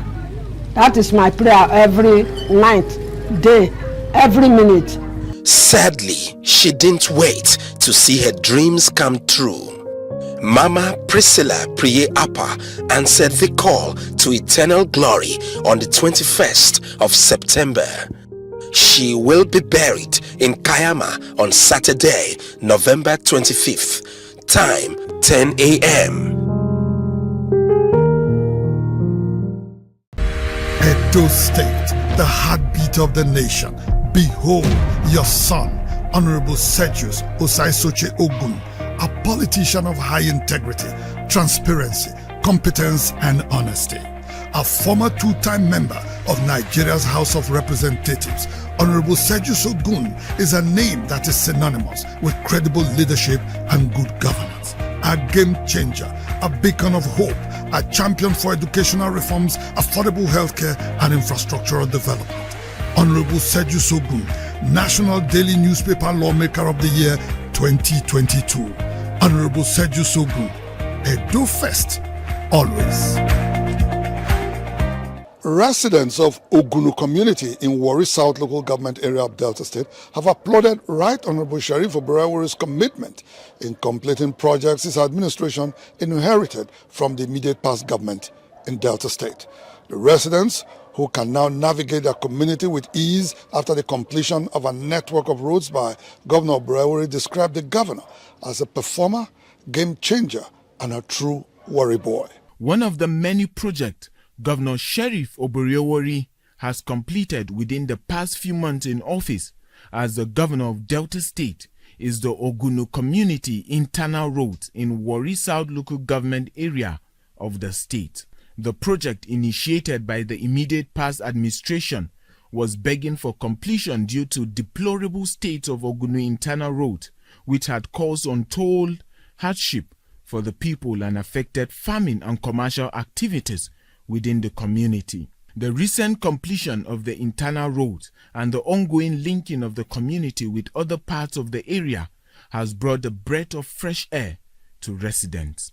The Uno-Wodo of Ogunu community, Chief Sylvester Udin, and other residents who spoke to Inside the Niger Delta recently expressed their gratitude to Governor Boriowori for completing the project. In our system, where if one government goes, another one comes, we abandon projects. That's why we have a lot of abandoned projects all over the state. But this is a governor that has come to say every project must be completed. And we are very grateful to him that he's completing this project. We like him. He did good for us. Before na Poto, the road dey yanga before. But now when he do answer, we do okay. Sheriff Oboyori try for us, try for our community.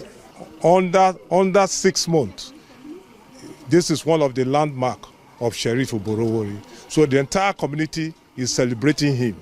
Residents also noted that the community that was bereft of government's attention in the past was now a new haven under the leadership of the incumbent administration in the state. Before now, it has been very bad. Let's be sincere to ourselves. The presence of government have not really been felt in this community. Majority of the projects we have in this community, be it primary school, health center, and the rest, are all been community development, self-help from the community. The road was bad and all that, and there was no connection. But now we can see the drillage and all that. We're happy that the road is good now. And now it's a semi-estate. Everywhere in the community is so motorable now.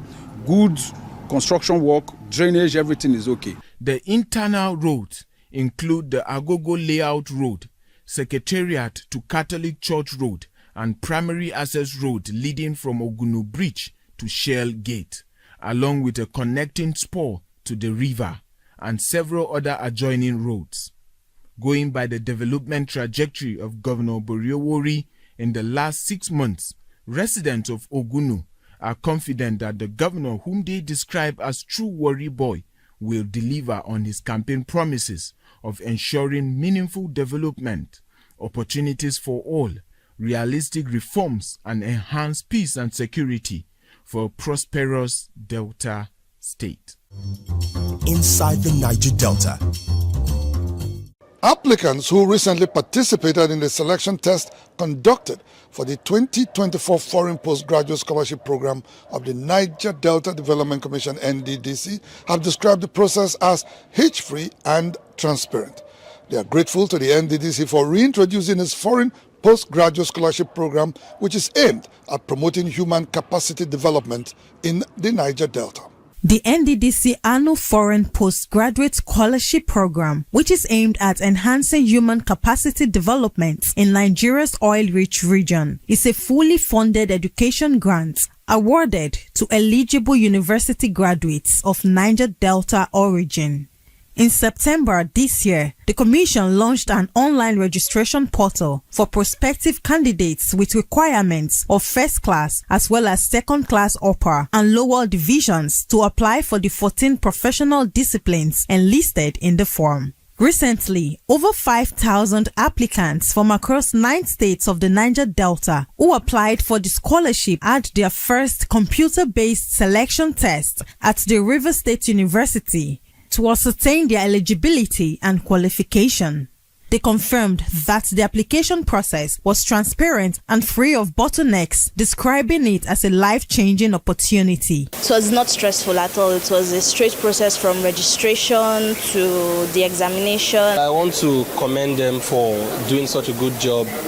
The coordination is top-notch. NDDC Director for Education, Health and Social Services, Dr. George Uzowane, said the NDDC scholarship program was designed to help young people advanced in their fields of study to enable them compete favorably with their counterparts globally. We do know that development indices of any country depends on how educated that country's populace is. Our job is to build capacity within the Niger Delta in those areas that we believe hold the key to the future. At its inception stage, the NDDC Foreign Postgraduate Scholarship Program had prioritized petroleum-related courses to enable Niger Delta youths gain employment in the oil and gas industry. In line with current global trends, artificial intelligence has been introduced as a major course in the program. Dr. Uzowane said it was a deliberate decision taken to enable the Niger Delta region catch up with the rest of the world in the fourth industrial revolution. Meanwhile, the NDDC scholarship candidates have expressed gratitude to the intervention agency for bringing their dreams of pursuing professional advancement to reality.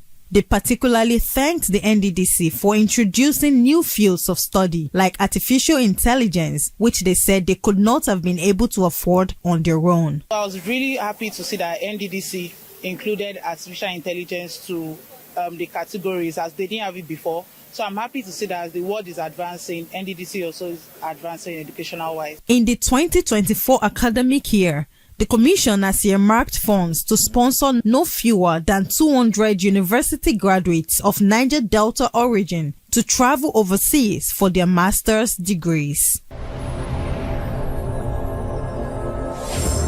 Niger Delta Development Commission, NDDC, making a difference. Inside the Niger Delta. Having been plagued by untold environmental pollution and biodiversity loss for many decades, communities in the Niger Delta are faced with insecurity, hunger, and starvation. In more recent years, food production in the region has been adversely affected by the devastating impacts of climate change. The good news, however, is that MPEC Farms, a food processing and packaging firm located in Oria, Ethiop East local government area of Delta State, is all set to change the narrative. Nigeria's Niger Delta region is endowed with vast arable lands and has one of the highest concentrations of biodiversity in Africa. After many years of environmentally unsustainable methods of crude oil exploration and production, the region has become a wasteland where vital food resources are depleting by the day. Consequently, food insecurity, poverty, conflict and underdevelopment have become the order of the day across communities where people languish in poverty in the midst of abundance. In view of the predicament faced by an ever-increasing population in the Niger Delta, MPEC Farms, a food processing and packaging company, has introduced organic agriculture to restore the health of soils and ecosystems in the Niger Delta. MPEC Farms was incorporated in October 2014 with a vision to deploy regenerative agriculture to mitigate the adverse impacts of hydrocarbon pollution and climate change on food security in the region. It has so far supported some 500 rural farmers with restoration of degraded soils and biodiversity, and plans to train no fewer than 2,500 farmers in the Niger Delta by 2025. 9 years after it was established, MPEC Farms has become a leading food company in Nigeria with investments in poultry, fish, cassava and oil palm plantation. MPEC Farms deploys modern technology, research and innovation to grow, process and package organic food while improving biodiversity and climate resilience in the Niger Delta. MPEC's whole egg powder is a premium quality egg powder derived from its farm and produced in its factory. The powder made from the finest quality chicken eggs is great for cakes, brownies, sponges and muffins. Another top-of-the-range product now on sale is the MPEC homemade gari, which is prepared organically in accordance with the original sapele recipe. MPEC's homemade gari is produced and packaged under hygienic conditions with NAFDAC approval, contains fiber and carbohydrates, sand-free, dry and crunchy, and has the best aroma and taste. MPEC Special Palm Oil is extracted from the mesocarp of palm fruits. It is a premium quality palm oil with less than 3% free fatty acid content. It is best for cooking and frying, making nutritious supplements as well as soap and detergents. Dr. Emmanuel Audu Owaborua, a retired public servant and technocrat of Delta State origin, is chairman of MPEC Farms. Recently, Dr. Audu Owaborua represented MPEC Farms at the just concluded Intra-African Trade Fair and was given an award in recognition of his innovation. MPEC Farms is inspired by environmental sustainability, climate change mitigation, economic growth and job creation. Its mission is to create shared value through affordable food products in the Niger Delta. Inside the Niger Delta. Women in the Niger Delta have applauded the Niger Delta Development Commission (NDDC) for its planned 50 billion naira economic empowerment program conceived to assist them in their businesses. The women who spoke to Inside the Niger Delta from Port Harcourt and Asaba noted that the proposed economic empowerment program, if properly implemented, will uplift many families from penury to prosperity in the oil region. Managing Director and Chief Executive Officer of the Niger Delta Development Commission (NDDC), Dr. Samuel Ogbuku, recently disclosed that the intervention agency had concluded plans to roll out a 50 billion naira economic empowerment program to benefit women and youths in the region. The NDDC boss made the disclosure during a recent meeting with a leading commercial bank to discuss possible ways of implementing the program through partnership. The Chamber of Commerce is going to build a database for Niger Delta entrepreneurs, and these entrepreneurs include both women and youths, so that we always meet them at the point of which they need specific support. Some petty traders at Rumola Market in Port Harcourt, the River State capital, say the proposed economic empowerment initiative comes at a time they are faced with serious financial distress. We market women, we need the money. People that are buying 1 cup, 2 cup, they also need our help. Things are very expensive. Even the goods I have here is credit goods. I will say I return the money. But if the NDDC will make sure and help us in a bigger way, we will achieve the goal. Even though they give us loan, we will be able to return. Chairperson of the International Federation of Women Lawyers in River State, Adata Bio Briggs, is optimistic that the economic empowerment program will provide succor for women, most of whom have been dislocated from their means of livelihood. Let's look at those that are into fishing. Our waters have been polluted.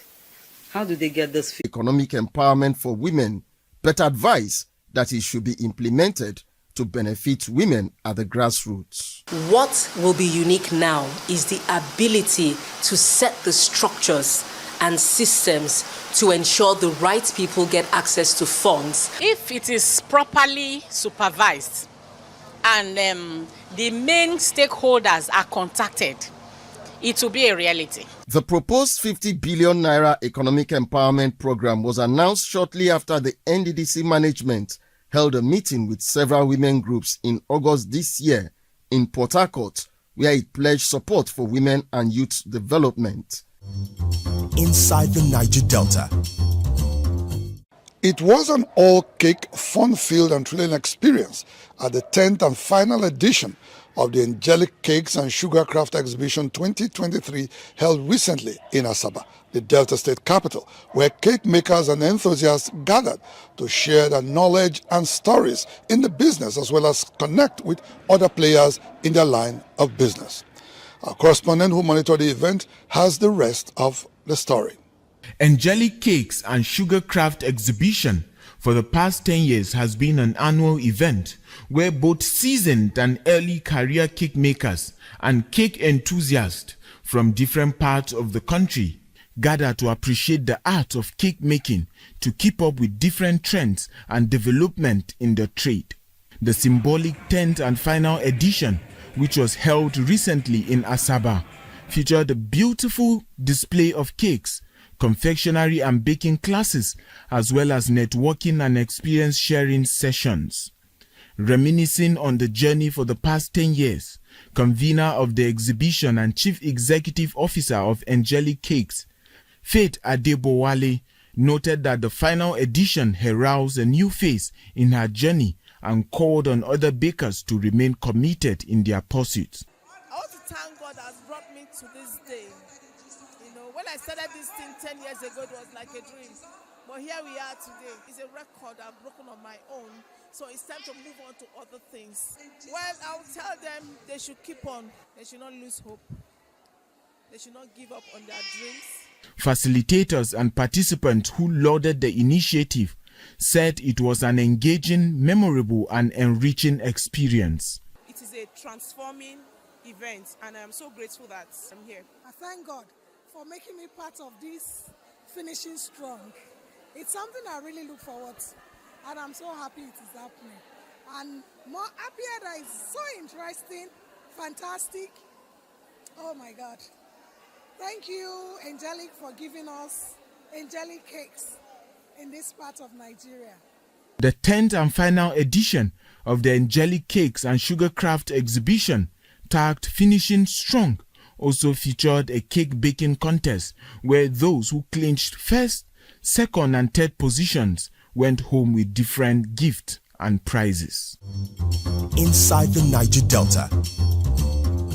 Well, that's the size of our package on the program for today. Inside the Niger Delta, the authentic voice of Nigeria's oil-rich region, will be back same time, same station next week. Until then, you can follow us on our social media handles shown right now on your screen. And please remember to subscribe to our YouTube channel at NDNTV Nigeria. Until next week, I am Mahmoud Yakubu, thanking you for staying tuned. Bye for now.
For upcoming artists to blow in Nigeria.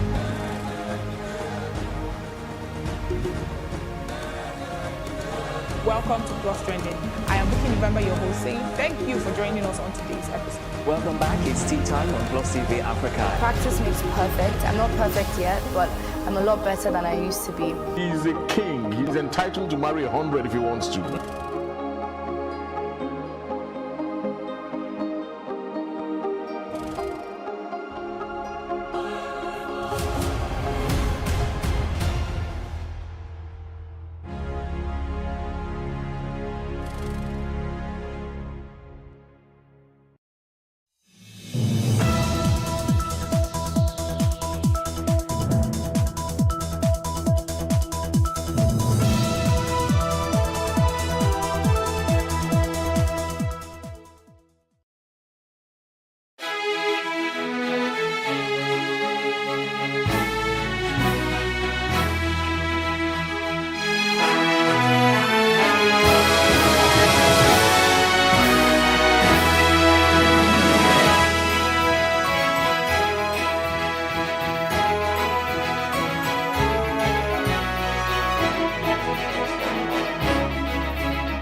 On Plus TV News now. Court upholds elections of Sani Abiodun Nwifuru.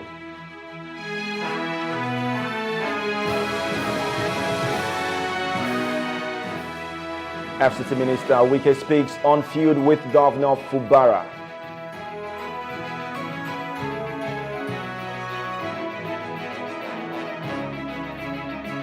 And on the foreign scene, Hamas releases 13 Israeli hostages after 48 days in Gaza captivity.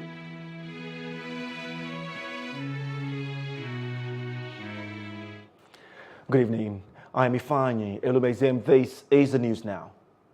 The Court of Appeal in Abuja dismissed an appeal by the People's Democratic Party (PDP) and its candidate Mohammed Ashiru to challenge the election outcome in Kaduna State. The court upheld the verdict of the Kaduna State Election Petition Tribunal, which validated Governor Sani's election.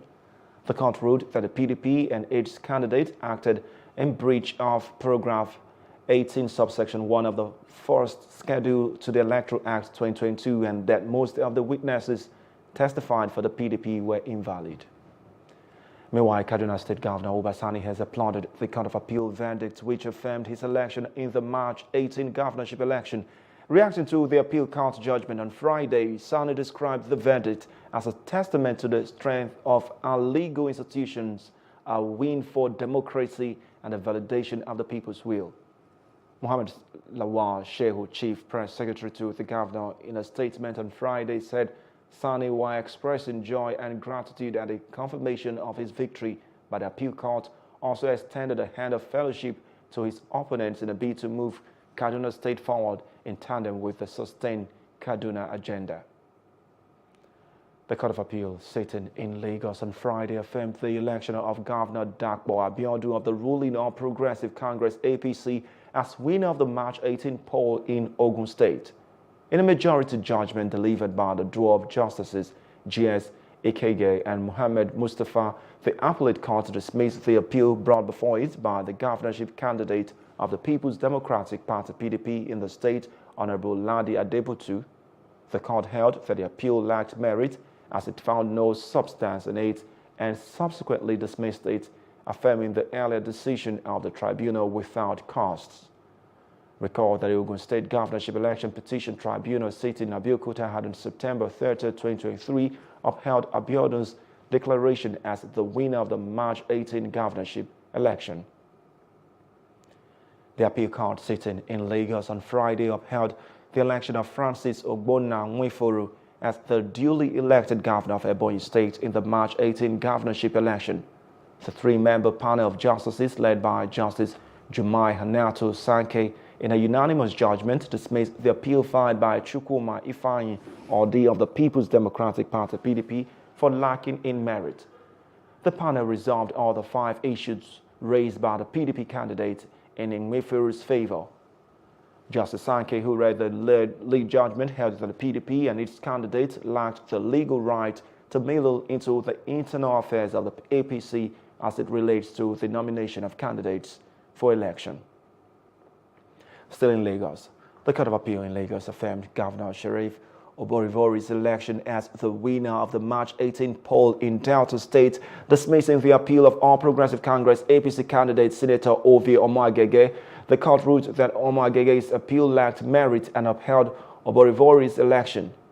The court also upheld the lower tribunal's judgment dismissing appeals by the Social Democratic Party (PDP), APC, and Labour Party (LP) and their governorship candidates. Now, some Nigerians across the country have raised eyebrows as to why it seems like the All Progressive Congress (APC) has been winning in states where governorship election outcomes were contested in court. After the governorship polls of March 18, several aggrieved candidates presented their cases to the election tribunals seeking favorable resolutions. While some have faced disappointment along this arduous path, others have emerged victorious in the pursuit of justice. But as the verdicts continue to pour in, many Nigerians have accused the APC of compromising the judiciary to rule in the party's favor. Let's look at it. Out of 28 states where governorship elections were held, the courts have issued verdicts on petitions involving 25 states. The APC has been victorious in 14, the PDP has secured 10, while the LP has 1. Among these states where the APC has been successful in court, only 2 were due to overturned victories of other parties, that's in Kano and in Plateau State. The other states were originally won by the APC, and as such, they are affirmed victories. Tonight, we have a public affairs analyst, Achike Chude, joining us to discuss more on this development.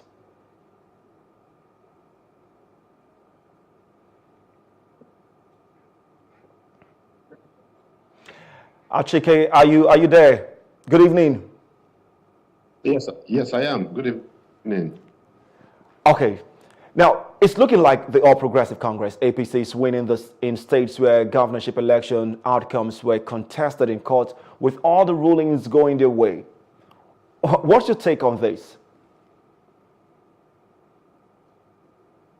Yeah, I think it's a worrying development. First of all, it is a worrying development in the sense that electoral matters are now being decided at by the courts and not at the polling units, not by the voters. So some other people in the judiciary have to sit down to decide where the voters actually cast their votes. And that is absolutely not right. And it has consequences, actually, because today the judiciary has been dragged in the mud, all as a result of the fact that politicians who have been known always for their corrupt ways, and now people, there's speculation that they have started to make serious inroads into the judiciary and to compromise the judiciary. So that the judiciary is no longer what it used to be. The kind of reverence or respect that Nigerians had for the judiciary has been eroded over time. And so this spate of judicial pronouncement, I think, is not a surprise to a lot of Nigerians. Nigerians might not exactly have any proof about corruption, being involved in this announcement, judicial pronouncement, but they don't even need that kind of evidence. Because one thing that is very clear is that some of these rulings are so contradictory, so different, from, matters sometimes of a similar situation and similar context, where you have a judicial pronouncement, for instance, and naturally you would expect that the spirit of the stare decisis would prevail. That is that when a court of a particular jurisdiction, of coordinate jurisdiction, for instance, has made a pronouncement, other courts of similar jurisdiction have no choice than to abide unless you take it to a higher court. Okay. But sometimes even courts of even a pronouncement of the Supreme Court are set aside by even the lower court. And so a lot of people have become, and perception is important. Okay. Whether you can say the lawyer can accuse Nigeria. Okay, you talked about perception. Let's having knowledge of the law. Let's perception. Let's look at the issue of perception that you just raised. Before now, we've had elections, going to the court. The court has actually determined election results over the years in the country. What is the difference what are the differences, what happened before now and what we're seeing at the moment? And what do you also think about the APC, what people are saying do you think the APC has compromised the judiciary to rule in its favor? That's my question. No, yeah. You see, I think if there's any difference with what has happened in the past, it is the sense that there's more brazenness now in what is going on. You have much more, again, that also speaks volumes about the conduct of the elections and the management of the elections by INEC. These elections, regardless of what the ruling party says at the center, because they have benefited from the victory of the presidential election, for instance. But we all know what international observers, the kind of report they gave, that this is one of. Do you think we still have an independent? Not meet the credibility threshold. Do you think we still have an independent judiciary? We do not. We have an electoral body. So what is going on is that under this APC government, especially under this dispensation, corruption, has manifested much more deeply in the way the courts are expressing themselves in the way INEC is organizing elections. So the INEC has never been independent in the first place. So what is happening, but there was some shred of independence, especially under Jega. But under the present leadership of the INEC, it has gotten worse. Elections are worse, they are more brazen. Of course, if you look at the last up-cycle election in Imo State, Kogi State, and the Bayelsa State, there was general nationwide condemnation of the organization and the outcome of that election, which a lot of people described as no election. And then you now look at the quantum of court cases. It has increased exponentially, because if we are getting it right in terms of good conduct of elections, we have less complaints at the courts. But now it has gone up exponentially. That means that more and more people are dissatisfied with the way the elections went. And then you now have the judges also being involved in all manners of controversy. And it's not just my statement. If you look at if you consider the statement of the former president of the NBA, the outgone president of the NBA, Olumide Akpata, he said that the courts are under threats of abduction. He said that there was a deliberate attempt by the Nigerian political class to capture the judiciary. He added that they are achieving results. That is the political class in the attempt to capture the judiciary. And then Chidi Odekalo, simply after complaining about the corrupt in the judiciary, simply described a lot of the judges as crooks. And of course, we cannot forget again what the outgone Supreme Court Justice Datijo also said about the courts, where he accused the judges of being in the company of some people who under normal circumstances, when the judiciary still had the right kind of image and credibility, would not be found in the midst of some of these unworthy characters. And so these are people who should know. They are lawyers, and especially when they have a Supreme Court justice and then the former chairman of the NBA talking about the capture of the judiciary by the political class. So of course, corruption has of the democratization process has gotten worse under the APC. And I think I agree with Atiku Abubakar, who says that the APC is aiming for a one-party state. And it doesn't matter how they come about achieving that, because already they are making plans for the 2007 elections. And the more states they bag in their kitty, the better for them in terms of the outcome of the elections. Because once you have executive power at the states, you can use the power of the executive to influence how elections go on in exactly. Now, quick one because of time, we just need to wrap this up. Now, you talked about perception, you talked about the electorates, losing trust in the judiciary. And we've seen judges, before it used to be a very reclusive lifestyle. They don't go out. But on social media these days, we see judges are partying with, people and all that. Now, what do you think is a solution? How do we curb these manners, going forward? I think there has to be a total overhaul of the system, because as it is, I think we've gotten to a level where the corruption, for instance, within the judiciary, which is under discussion here, has gotten to an epidemic level. And so I'm not sure that there's any form of reform that can clean the audience table. So it has to be very wholesale. It has to be radical. It has to be revolutionary. But I think it is beyond that also. I think it's also, us having to do something about political system. Our political system is not working. A system that brings the kind of politicians that are now holding sway in this country is not the kind of system that we can be envious of and that can deliver. It is a system that promotes mediocrity, that promotes corruption.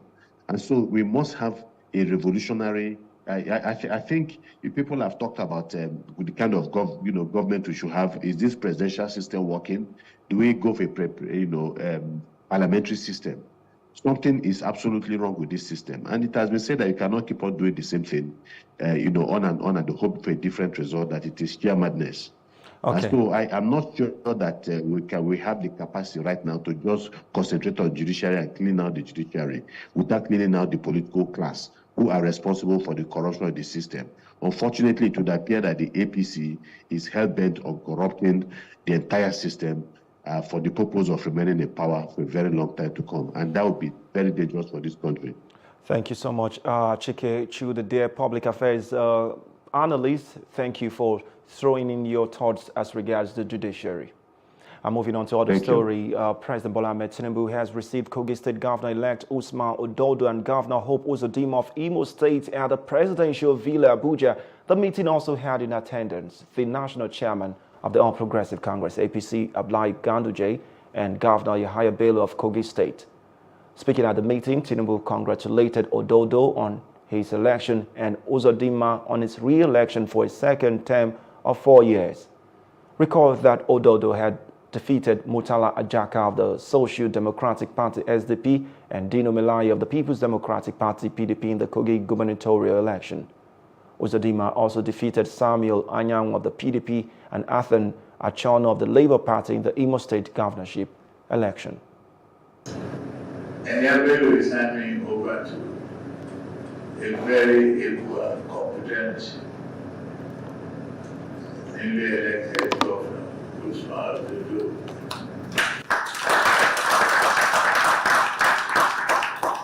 You work very hard to get elected, both of you, and make the party proud. We thank the teaming masses who voted you in power. But the challenge has just started. The challenge is just starting to stare you in the face. The challenge of governance, making sure that people of your various states are carried along. First, you become a dedicated servant of the people from this mandate. To God be the glory. God will continue to guide each and every one of you and you'll start ahead of you. The All Progressive Congress APC in Kano State has raised concerns about a mass protest planned by the ruling New Nigerian People's Party (NNPP) on Saturday. The APC members who previously dominated the cabinet of former Governor Dr. Abdullahi Ganduje have called on security agencies to take proactive measures to avoid loss of life and property. The NNPP government has been accused of encouraging public office holders and supporters to bully judges and has resorted to sponsored street protests to instill fear. Since the embattled leader of the NNPP, Senator Rabi Musa Kwankwaso, came back to Kano on Sunday, where he held a meeting of the party stakeholders, at the end of which they came up with a line of activities that included unleashing of violence to not only eliminate the APC in Kano, but also to make it ungovernable in the event of Supreme Court judgment in favor of APC. We have it from reliable sources that they are planning a mass protest on Saturday, during which key figures of the APC will be targeted, if possible, to eliminate them. The NNPP resorted to threatening to kill the judges of the tribunal should the verdict of the court eventually be announced and not in their favor. Meanwhile, the Kano State Police Command has warned all Progressive Congress, APC and New Nigerian People's Party (NNPP) supporters against planned protests in Kano on Friday and Saturday. The Police Command has not received any formal notice from both parties about the protest, and residents advised to remain calm and law-abiding. Both parties have signed an accord with the Police Command to promote sustainable peace. As in Kano, the Kano State Yoruba community has called on national Yoruba leaders and intellectuals to engage with President Bola Tinubu on a political solution to the state's political impasse. Taufik Olasobikon, the group's Secretary General, urged Yoruba Obas and leaders of thought to address the situation without delay, expressing concern about the potential negative effects on the community. It is clear to all that the NNPP won the state. We are very worried that the unfolding political situation have adverse effect on us, the Yorubas in Kano. Kano is a very volatile state politically, and this is the reason why all men and women of goodwill should be concerned about the situation in Kano and rally around towards a collective initiative to save the state from any calamity which will affect us and our livelihood. In this regard, we are using this platform to call on all Yoruba Obas and leaders of thought to wade into the Kano situation without further delay by engaging President Bola Ahmed Tinubu for a possible political settlement of the Kano logjam. The Minister of the Federal Capital Territory, FCT, Nyesom Wike, has opened up on the feud between him and his predecessor, Rivers State Governor Sim Fubara. Wike, referring to the crisis in the state, said money and power reveal the true identity of a person. He made this known during a press briefing with journalists on Friday in Abuja. Federal government fought me to the point that I couldn't have even done, I would have lost focus. You know what I passed through from 2015 to 2019? You know what I passed through in 2019 election? You know what I passed through? This one God gave you. No crisis for you. You are not the one important crisis. Do you know what it means that as a governor, I'm not resting at home? Federal government fought to be very badly. But the structure remains. We all agree we must do this. God gave you something on a platter of gold. No crisis. Federal government is not fighting you. Nobody's at all fighting you. You are the one trying to create crisis for yourself. What kind of system is that? What kind of system is that? Who does that? Okay, no matter. Only ingrates. Only ingrates is in their board that will support what is happening there. Only those who are natural ingrates. Forget about those you are seeing around. Those are people who couldn't come to the state because some of them, they say I refuse to make them governor. Isn't that the cause of the problem? That those people now, because you are away from the state, they have seen an opportunity to own a Sim Fubara governor. I have no problem. You can own whomever you want to own. I have no problem.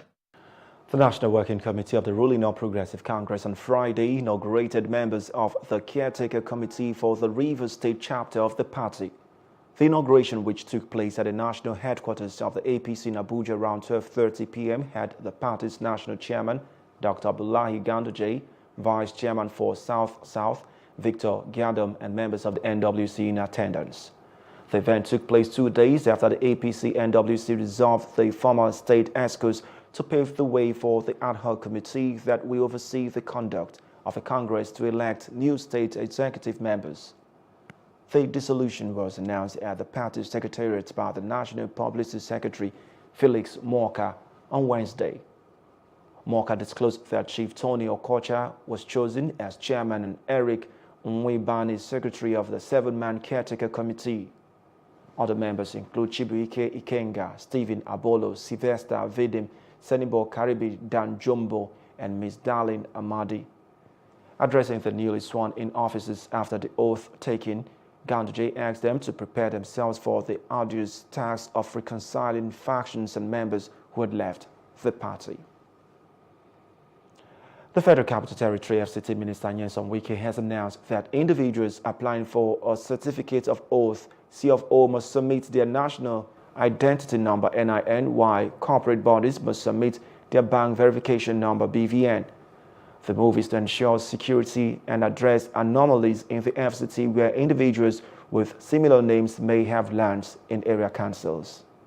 We are going to do a recertification so that everybody that has had CFO will come back for recertification so that we will incorporate these NIN numbers. And they have to pay your money. I'm coming. I'm just coming so that you don't need to rush. Those who have CFO before don't need to pay this money. Why else you can pay maybe 50,000 naira. Corporate body maybe 100,000 naira. Because you already have CFO. All you are doing is to recertify in order to incorporate these new fixtures. And then you will see so many things will come up. It helps in terms of security. It helps to improve our revenue generation. There are so many people who own about 7 properties. You know that? Now, it will not identify them. I know they are supposed to pay taxes for security all over the world. They identify this house, they go to the system and look at the system and find out that it's Benga. What is the problem here? Benga also be accountable. All right? So you're not looking at it at the level of bed. So what I did, for those who have not had CFO, where you have this mass housing. So when they came out, I said, look, we have to hold entire.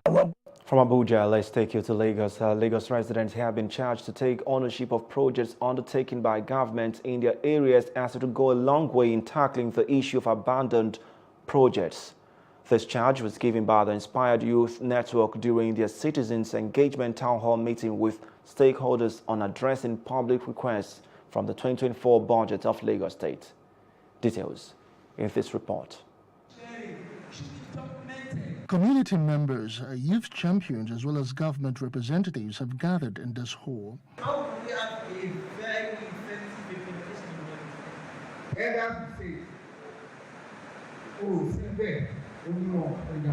To ensure that young persons, especially young women, have access to democratic and public responsive service delivery. Over time, the stakeholders have monitored the implementation of budgets and are here to discuss the findings from their trackings on abandoned government project in Oshodi Solo local government area. The idea is for the community to take actions towards the completion of the project. Create budget for all of this. Let budget that you have created be used for the completion of this project. And we have one in Ikorodu currently. The one we had in Ikorodu is a vocational center. As big as Ikorodu is, we only have 1 or 2 vocational centers being managed by the Lagos State Ministry of Women Affairs and Poverty Alleviation. Now, this is another vocational center that can complement the effort of the one Lagos State government is currently running. If we have large number of people going to one vocational center, we will not have good, effective training and learning or effective learning in all these vocational centers. The idea was to go monitor the projects that was going on in Idowu Rufai Street in Agor Palace Way, and we found out that constructions were not really ongoing the way it should be, and this was causing some issues leading to drainage problems, and of course all of this can also result in diseases and displacement of people. So we tried to bring up these issues to the limelight to let people know that there's actually a budget allocated for this particular construction, and the need to demand for accountability so that the right things are being done. The town hall meeting also aims at educating relevant stakeholders to be involved in the budgeting process and ensure good governance, as government is advised to meet with the people halfway in this discourse. From all of our engagement so far, from inception, you could see that the major challenge there is that a majority of the persons in Lagos do not really have a better and deep understanding about projects and budget processes and the rest. So that's why we're doing all of this, to see how we can educate the citizens, to make them be a part of the process to actually drive a change in their society. It's good that organizations like this are coming up with such engagement and wanting to know what their resources are used for. And if we do not accommodate such programs like this, going forward we may not be able to achieve anything. This is more like helping government to helping government to lessen their work and all of their burden. So, I think it's something we have to also encourage and actually listen to them. And that's one of the reasons why I found it that I have to be here today. In all, they urged the government to look into the abandoned project and ensure their completion, as it would not cost anything more since they have been budgeted for in the first instance.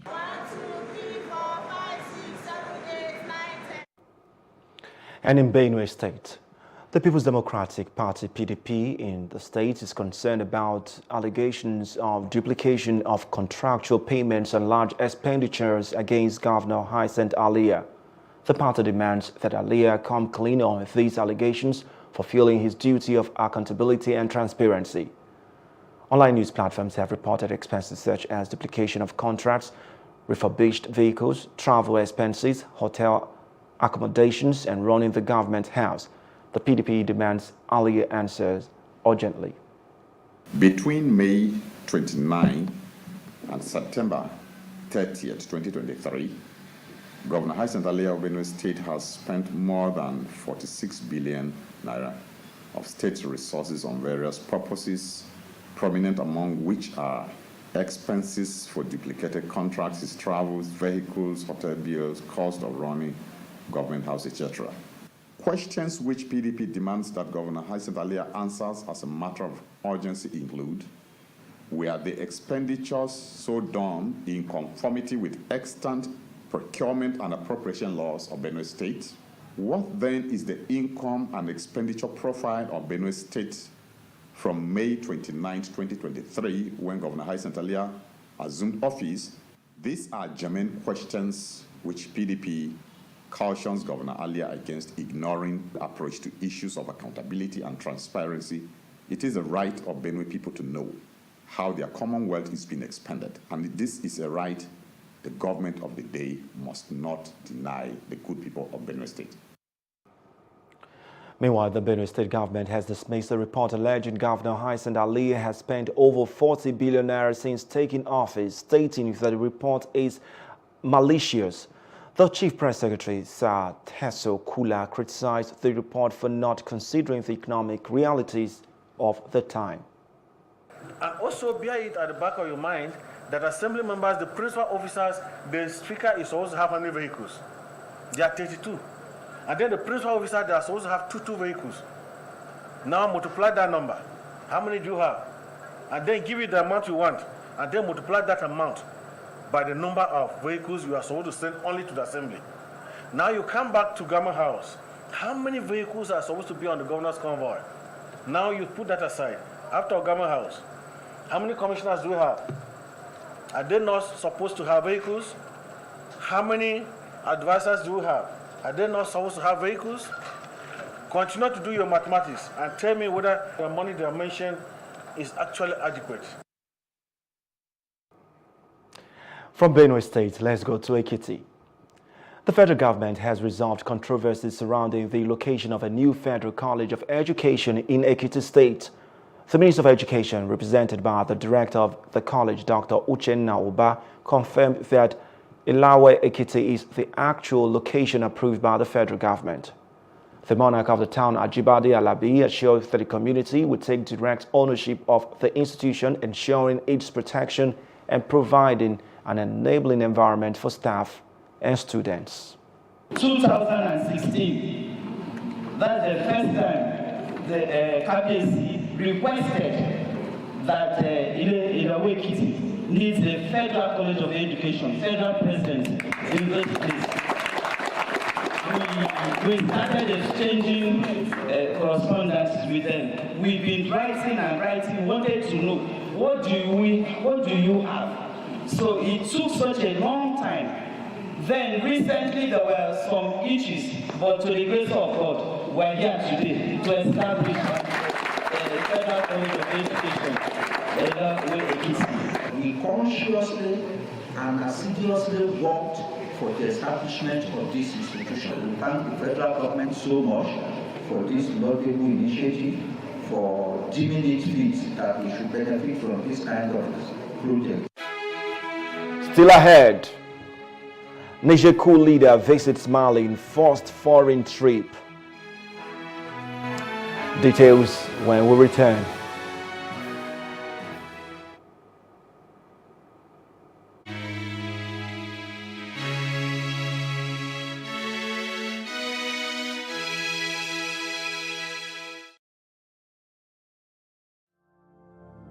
My name is Adejokela Sisi. I'm the founder and creative director of Planet 3R. At Planet 3R, we convert textile and plastic waste into eco-friendly products. The motivation actually came from a rural community in Ibadan here. Whenever it rains, the whole place, people will not be able to go inside the community. If it rains overnight, people will not be able to go to school, they will not be able to go to work. Anytime the water now goes away, you now realize a lot of waste. And I was like, this is actually the root cause of this problem, improper waste management system. Then I look at it that, what can we do to solve this problem? And that was how I started using the weaving skill that I've acquired from my mom since I was 9 years old. Then I started using it to like weave those waste to now make sure that we now convert them into beautiful items like bags, shoes, even clothing. I actually participated at Womenpreneur Season 3, that was 2021. One of the things I really gained at that time was business development. You know, it's not just about the talent now or having to know how to convert the waste or having the idea, but to be able to put it into a successful business. I really appreciate what Access Bank is doing for entrepreneurs. Let us now say women now, because most of the time women don't really have much of these advantages. I love the fact that there's an initiative for women. I want to encourage you to make sure that you go and apply honestly. Your life will not remain the same again.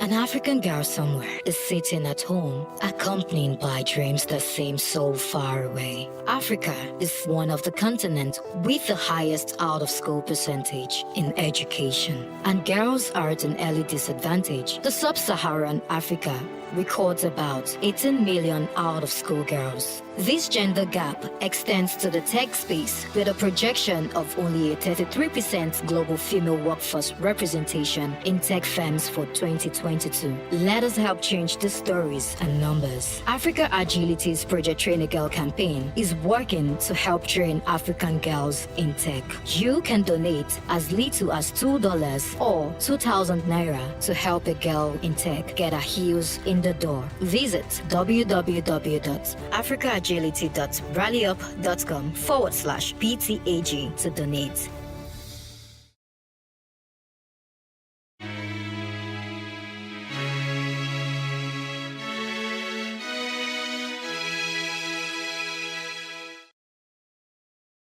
Still watching Plus TV News now. Let's take you to other parts of Africa. Niger's military ruler, General Abdurrahmane Tiani, visited Mali to meet with Colonel Assimi Goïta, his first international visit since seizing power in July. Mali and Burkina Faso, ruled by military leaders, pledged solidarity to Niger's coup leaders. The three Sahel countries signed a pact in September, including provisions for mutual defense and economic ties. Tiani pledged to return Niger to civilian rule within 3 years. Mali postponed the presidential election and plans to host ministers from the three countries for meetings. Several Democratic Republic of Congo DRC presidential candidates, including Denis Mukwege, Martin Fayulu, and Theodore Ngoy, are challenging the Independent National Electoral Commission (CENI) for alleged irregularities in the electoral process. Ngoy claims that 80% of voters' cards are illegible due to Tamil paper printing, raising questions about the election process's integrity. With 25 candidates and a month-long campaign, the DRC's political climate remains tense as 44 million registered voters cast their ballots. Former Ivorian Prime Minister Guillermo Soro, who was in exile for 4 years, can return to his country, but the justice system will decide on his convictions in Côte d'Ivoire. The Ivorian government spokesperson, Amadou Coulibaly, stated that the country is open and that all those who wanted to return have returned, sometimes even participating in political meetings. Soro was sentenced to 20 years in prison in 2020 and life imprisonment in 2021 for embezzlement of public funds and endangering the state's security. And outside Africa, Israeli security forces stand next to buses waiting at the helipad of Tel Aviv's Schneider Medical Center on November 24 as it prepares to receive 13 hostages freed from Gaza. Hamas has released the first group of hostages after 48 days of captivity in Gaza.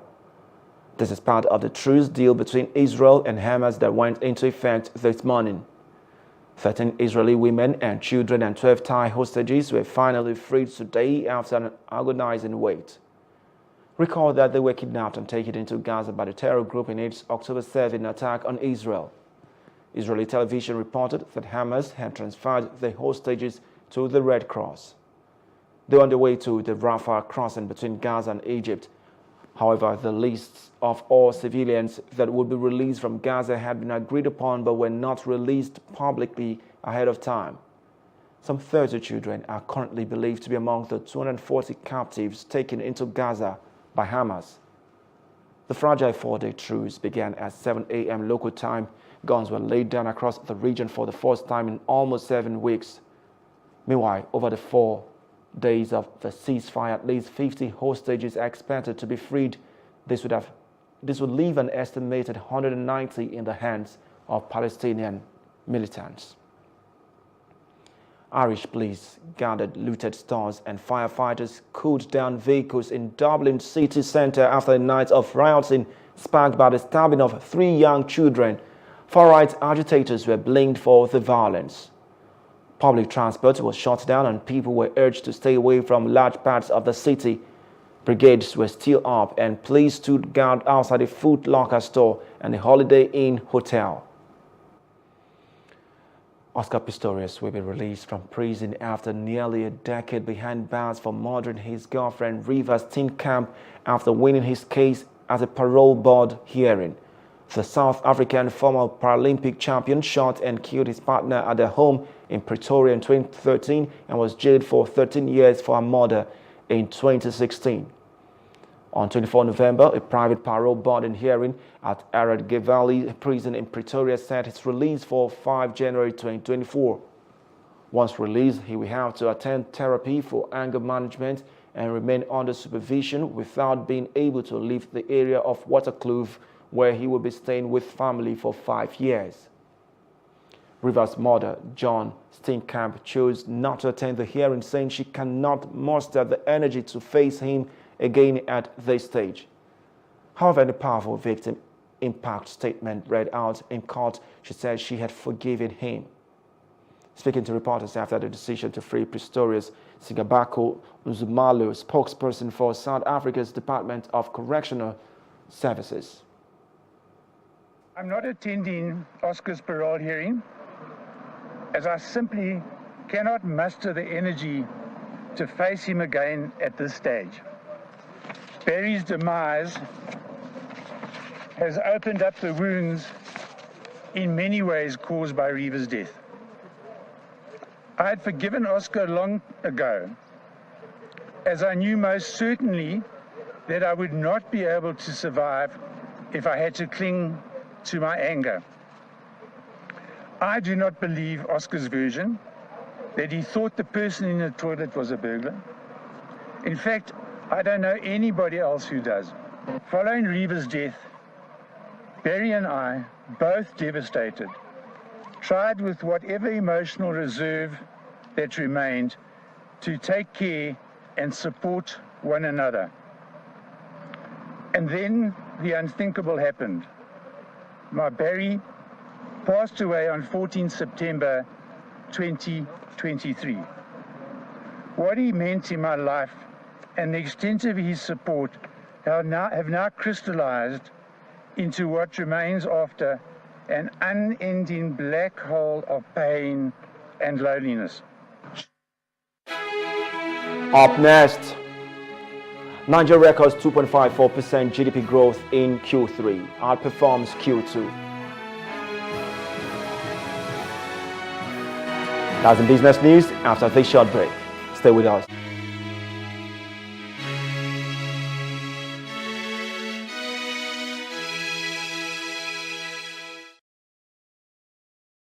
Picture this. You're sitting at a table, ready to indulge in a mouth-watering meal. Stop. For many of us, it is hard to resist the temptation, especially when it comes to enjoying a juicy beef dish. But have you ever stopped to think about the impact of your food choices on the greater good? Our food choices have a great impact on others. The beef industry is one of the leading contributors to deforestation. As trees are cleared to make way for cattle ranching, it not only disrupts the delicate balance of ecosystems, but also contributes to climate change. We can make a difference with our choices. It does not mean we all have to become vegans overnight. Imagine enjoying fish and poultry a few times a week, indulging in beef just once a month, and filling our plates with plenty of plant-based goodness. Every little bit counts. And even small reductions in our intake can make a huge impact on the climate. By making smarter food choices, we're not only taking care of ourselves, but also the planet we call home. Remember, the choices we make today lead to a better tomorrow.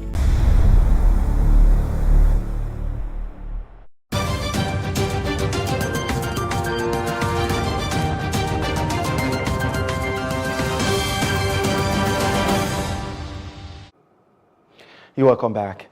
And in business, Nigeria's gross domestic product GDP grew by 2.54% in the third quarter of 2023, according to the National Bureau of Statistics (NBS).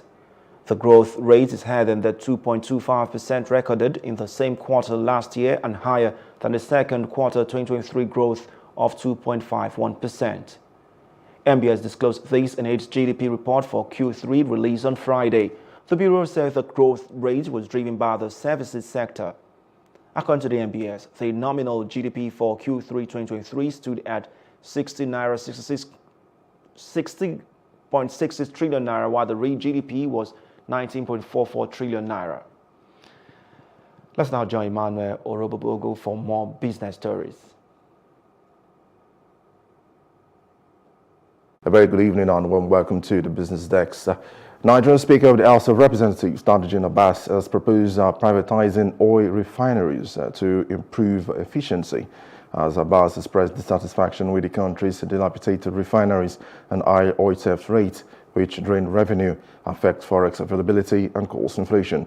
Inaugurated a special committee to address oil theft as Nigeria aims to become a net exporter of petroleum products by the year 2024. And still in business, a bill has been passed by the Senate in Abuja to establish the Bitumen Development Commission of Nigeria. The legislation aims to promote research, study, and exploration of locally sourced bitumen in Nigeria. Now, the bill, sponsored by Senator Jumo Ibrahim, aims to diversify the nation's economy and address economic issues caused by oil theft and dwindling crude prices. If we were to develop it and bring international skill, there is no law. We don't have any law. There is nothing can develop without law. And that is why this chamber is set up. This is why we are here by constitutional commandment to ensure that we do the needful, to ensure that we participate, Mr. Senate President, for 110 billion bitumen market in the world. How can we as a nation be having second largest depositor of bitumen in the world without participating in the market of $110 billion? An area that has a potential of earning $110 billion, as stated in the statistics that has been distributed to us. And besides, we all know the crisis in the construction industry, particularly with respect to the scarcity and the prohibitive cost of cement and its byproducts.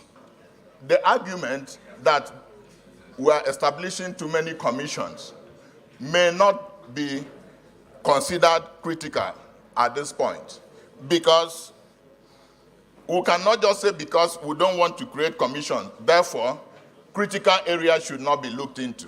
I believe that the bitumen industry is very critical to our economic development, and as such, creating that commission is a way of paying adequate attention to the need to develop the bitumen industry. Other lawmakers resisted the establishment of the Bitumen Development Commission of Nigeria in turn. I think, Mr. President, that we have to be conscious of increasing overhead costs and creating more and more commission at a time when we have this much talked about Orosai report, which already suggests that Nigeria federal government has too many commissions carrying out overlapping responsibilities. I hold the view with respect, sir, but it is not the absence of law that stopped Nigeria from exploiting bitumen and other solid mineral resources. Bitumen is nothing but heavy oil.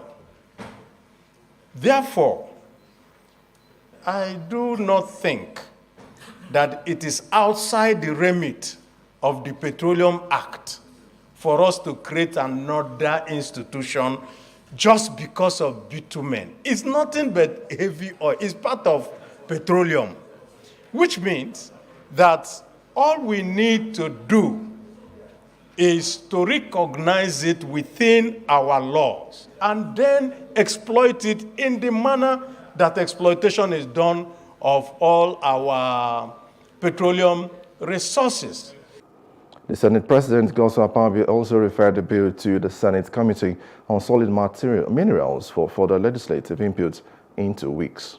Having read this bill for the second time, it is now referred to the Committee on Solid Minerals to report back to the Senate in 2 weeks. The proposed legislation, if approved by both the Senate and House of Representatives, will become Nigeria's first law on bitumen exploration, development, and exportation after presidential approval. Still in business, the Upper Park Command of Nigeria Customs Service has reported a daily revenue collection of the sum of 11.3 billion naira, surpassing the previous record of 10 billion naira set on August 3rd, 2023. The collection was attributed to teamwork, system audit, compliance, and zero compromise. The command also collected the sum of 135 billion naira in October, the highest monthly collection in its history. And that will be all on Business Desk. I am Emmanuel Olububukun. The news continues shortly. Ace Entertainment News.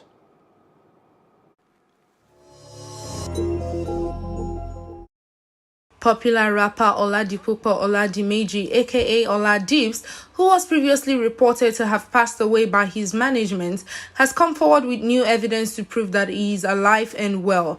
Reports had it that Oladips' management had announced in a statement released via his Instagram page on November 15, 2023, that the rapper died on Tuesday, November 14, 2023. His management had noted that he has been battling with depression for over 2 years. However, the rapper shared a video of himself vibing to one of his songs via his Instagram story on Thursday. 50 Cent has reacted after his arch-enemy Sean Diddy Combs was accused of sexual assault by another woman. Diddy, a 3-time Grammy-winning rapper and producer, has been accused of drugging and sexually assaulting Joy Dickerson-Neal when she was a Syracuse University student in 1991. According to the lawsuits, Diddy intentionally drugged and sexually assaulted Miss Dickerson-Neal.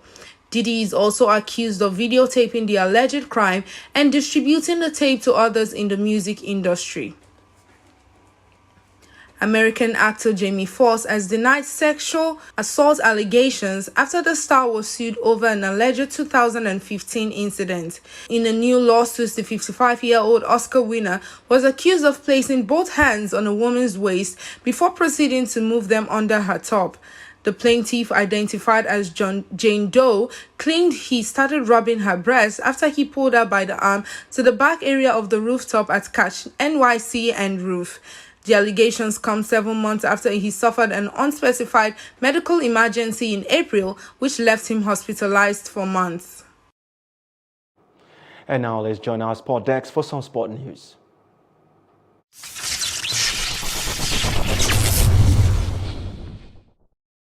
Welcome to Sport News. I am Mudashiru Shitu. We start with cricket as Nigerian senior men's national cricket team, Yellow Greens, narrowly lost to Kenya in our opening game of the International Cricket Council 2024 T20 World Qualifying Competition. The Yellow Greens lost by 4 wickets despite holding the East Africans at bay for a better part of the game. Kenya had won the toss and chosen to field the United's cricket ground, which left Sylvester Okwe and his teammates scampering for a 1-2-1 run in the 5th inning. Leader of the Nigerian delegate at the event, Tayo Atoloye, who represents the Southwest on the board of Nigerian Cricket Federation, said the loss was a painful one, given that the win was within reach. Away from cricket, we go to archery. In an effort to continue promoting the sport of archery in Nigeria, the organizers of the annual Archery Club Open Championship kick off today in Abuja with over 30 archers in attendance. The third edition of the championship is expected to have 5 categories that includes a mixed male and female beer bow, Olympics recurve, compound archery, and junior beer bow archery. According to the organizers, the event, which commenced today, will showcase the best of Nigerian archers to the rest of the world. And that's all for Sport News tonight. I'm Mudashiru Shitu. Bye for now. And that's all for the news tonight. But before we go, the main news again. The courts have upheld the elections of Sani, Abiodun, and Nwifuru.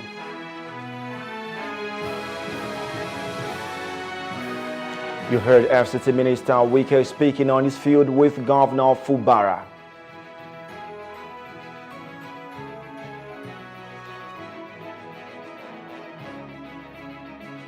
And we told you Hamas has released 13 Israeli hostages after 48 days in Gaza captivity. That's the news now. For more stories, please follow us on Facebook, X, and Instagram. And do subscribe to our YouTube channel at Plus TV Africa and Plus TV Africa Lifestyle. You can also view us from Limex on limex.tv and Glow TV apps anywhere in the world. I am Ifeanyi Elumezim from all of us at Plus TV News Now desk. Have a splendid night rest. Good night.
For upcoming artists to blow in Nigeria.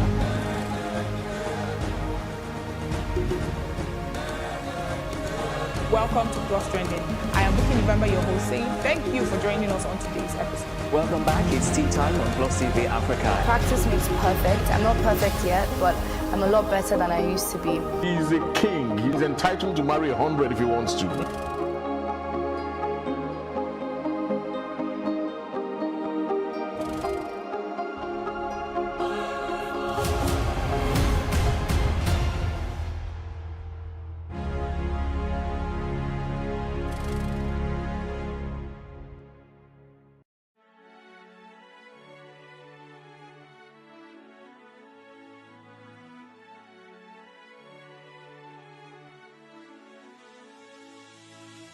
It is engagement we need to have. Those who suffer miscarriages are never taken into account. Members of the National Assembly are also influence peddlers.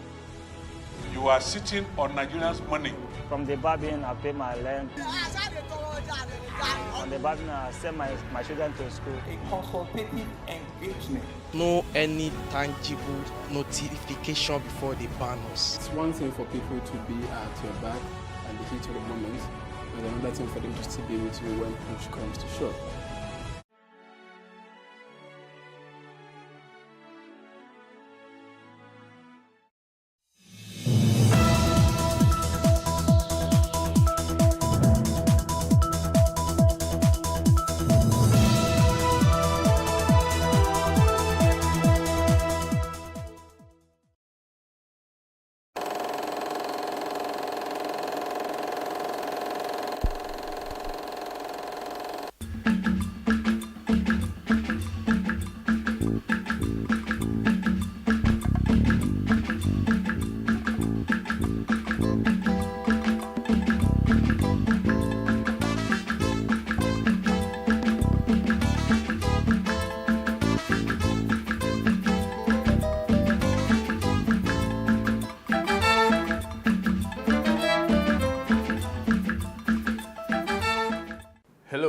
welcome to Timeless Conversations today.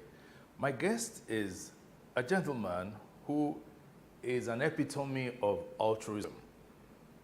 All the while that I've known him, he has always done stuff just for the common good of everybody around him. In fact, to the extent that I see him as Dr. Selfless. I say Dr. Selfless because he's a medical doctor by training.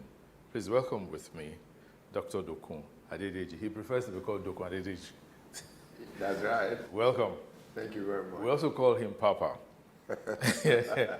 Now, let's talk about you as the person. As much as possible, I will make you talk about things you don't want to talk about. You don't like being the focus. But how would you not be the focus when you are the firstborn of your family? Yeah, truly I'm firstborn, but sometimes the firstborn also can be silent in the sense that others outshine him or something. But I've lived my life like this.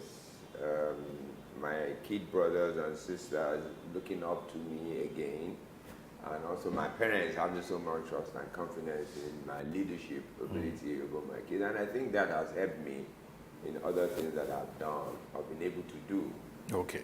Your family is from Igbaroke. Yes. In Ondo State. Yes. Were you born there? I wasn't. But you also have a very strong connection to Igbaroke. Oh, yeah. Igbaroke. You know, the thing, when my father retired and we were living in Lagos, after a while he got tired of living in Lagos, he moved to Igbaroke, and then my mother joined, and they were living there until they died. So we had no choice than to keep visiting them until my mom died some months ago. Yes. So, and they have their house there, which is still there. And we're also close to some of the things they do there.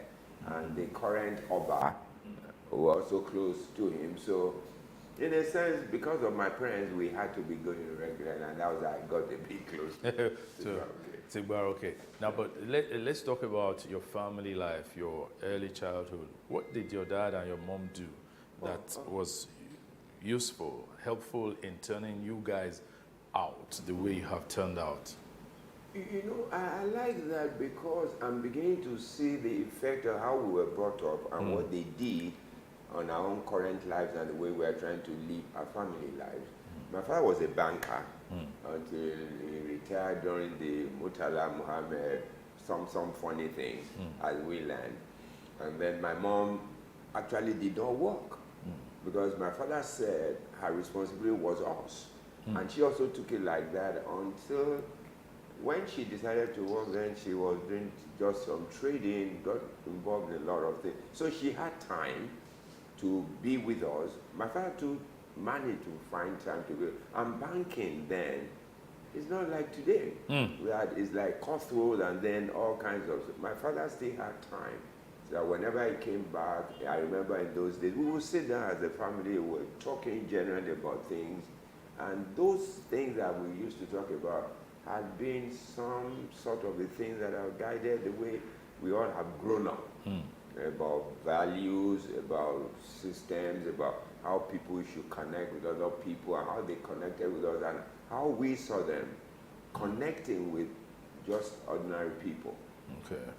So what was the decision to send you to school back in, that was Ado-Ekiti? I remember. were you that stubborn? No, I wasn't. You see, we were living in Lagos. I did all my primary school and all those in Lagos. And my parents felt that they wanted me to have a kind of rural background with education being the primary focus and also the Christian nature of it. So I did a variety of exams, I passed them. When I now decided I was going to go to some particular, they said, sorry, you are going to Christ School at Ado-Ekiti. And I think it was the best choice for me as well. Okay. And living Lagos, the glamour of Lagos and all the rascality, to then go to Christ School, that was backwater kind of a thing. And then, although again, I got there meeting some friends of mine who also came from Lagos with the same parental leaning that we want you to go somewhere and learn about other people, other things aside from Lagos. Okay. So it was fun. What did that do to you? Apart from the fun aspect of it. No, being away for the first time. Being away for the first time was tough. I remember the first time that we were on holiday, I was to come home. I think my dad couldn't send someone to pick me or something, so I had to come by public transport or something. So for me, it was jarring. Never done that before. And also, what it helped me to do was to meet a lot of people from different backgrounds. And in those days, it doesn't matter whether we were Christian or not. I mean, I met all kinds of people. And also, it allowed me to settle into education, and also gave me the opportunity of going to some extracurricular things that had built my life today. It was a very good experience for me. So, what led you to decide to read medicine? To read medicine? To be honest with you, and I try to be as modest as possible. I was good in all the subjects. I was very good. I was one of the best in my class, in my school at the time. So for me, and again, you know, those days, if you were not a doctor you or were something, a lawyer or something, or a lawyer or an accountant, and truly, if I didn't read medicine, I would have read law. Okay. And so I decided to read, and again. So it wasn't like your dad insisted you were to read? Because, you know, it was like in those days, they would say, this is what you read. You see, I think my family had been lucky with the kind of parents we had. None of us was mandated or corralled to read a particular, it was by choice. And I think some of the things that guided me, I remember when we were living in Ibadan, and I was to make a choice. I remember my dad's friend, two of them very well. One was Professor Femi Williams. He was pathologist in in UCH. And then I was Professor Shofora, who was also in UCH. And they were my dad's very close friends. They used to come. And I saw Professor Williams. I remember him very well. He would wear black trousers, white short sleeve with a black bow tie. And I liked that. He was very well, I'm very intelligent man. And from school, I passed all this. So I just said I was going to read medicine. So you wanted to become another Femi Williams? In a sense, in terms of the way it was sartorially presented and very intelligent and very professional. You also dress very well too, sure you know. Oh, I thank you. Yes. No, people say that, but yes. It's just by nature, I like to be simple, but I like to be, I'm very meticulous about the things that I do, even dressing, even writing, whatever I do. So people find a bit of trouble with that. I was too particular about things, but it's just my nature. So it's been how many years since you left Ife? I mean, yes, since you went into medicine. Medicine, yes. I left medical school, I think must have been about 38 years now. Yeah, that's almost 40 years. Oh, yes. Yes. And I practiced medicine for quite a while until I got tired, and whilst I was in Cadbury. So, and incidentally, you know, things sometimes work in ways that you don't understand but that you desire. After being in medical practice as a medical director in Cadbury, then I was getting tired of medicine. I said to myself, I would rather do something else. So in the process, Cadbury then had an issue.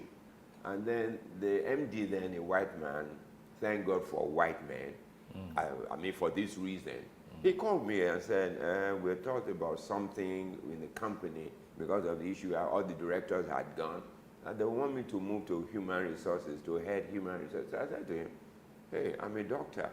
So he said, no, we know, but we know that you can do it. We will give you all the practical background that you need, experience, and then we put you.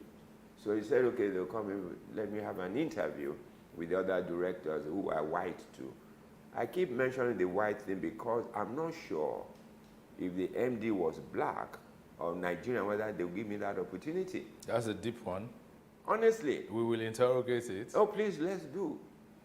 You know why I'm saying so? Yes. This was a man, they brought him because he had retired, they brought him from the UK. Okay. Wallace Garland. I remember his name very well. Cadbury had problems, some white people had come on the board, Alistair was there, Mike was there, and I think, and also Wallace. So he walked to my office, actually in the clinic. He had been looking for me, I wasn't there. So then he then came, he shut the door and said, Doko, I want us to have a chat. I said, what is it? He said, we've been thinking about something. I've discussed with them in headquarters in Birmingham. We want you to become the head of HR. I said, look, I'm a medical doctor by profession. He said, we know, but we have seen things in you that can make you that make us believe that you can handle it. So, but he said, what they will do then is try and give me practical background and all this and all the training required. I said, okay. And he said, I will think about it, that he will call me. So he got back there, he called me and said, will I be available for an interview on Friday? I said, okay, fine. Then he called back and said, no, tomorrow. So I met the other directors, two of them, Mike, the other white man, then the South African, white South African, Alistair Gore. So we had the interview, and then 2 days later he called me and said, look, they've agreed that I should be moved to human resources, that if I don't like it, I should let them know I'll come back to medicine. We'll come back to it. Let me just say that, don't you think that attitude was more from where they're coming from than because of their skin color? Oh, absolutely. Yeah. If I alluded to white, it was Yes. because they were white then. I think it's them. Yeah. It's just their way, the attitude of giving anybody a chance who can do something. Not necessarily because of the skin color. Okay, fine. It is not unlikely that there could be some Nigerians with such disposition, but at that time there was none, in my periphery. Okay. So I think it was more. It wasn't because of the, some also came, they were terrible, white guys, but not necessarily because of their skin color. So what was that experience like, switching from the clinic being medical director to becoming HR director? Honestly, it was enlightening. It gave me a wider berth in understanding. But you see, what had also helped me was the fact that as a doctor, I was dealing with human beings in a clinical sense of mobility. Yeah. But when I moved to it, I was now dealing with human beings in a social environment with their working relationship and all that they practice. So it was just a shift, but it's still about people. Okay. But I think it deepened my interest in people and gave me a better understanding of what trips people, how they live their lives, and what affects them. It was very good for me, and after a while again, I got tired. I said I wanted to leave. We'll take a break. We'll be back to continue. It's still Timeless Conversations. Our guest is Dr. Dokun Adedeji. We'll be back.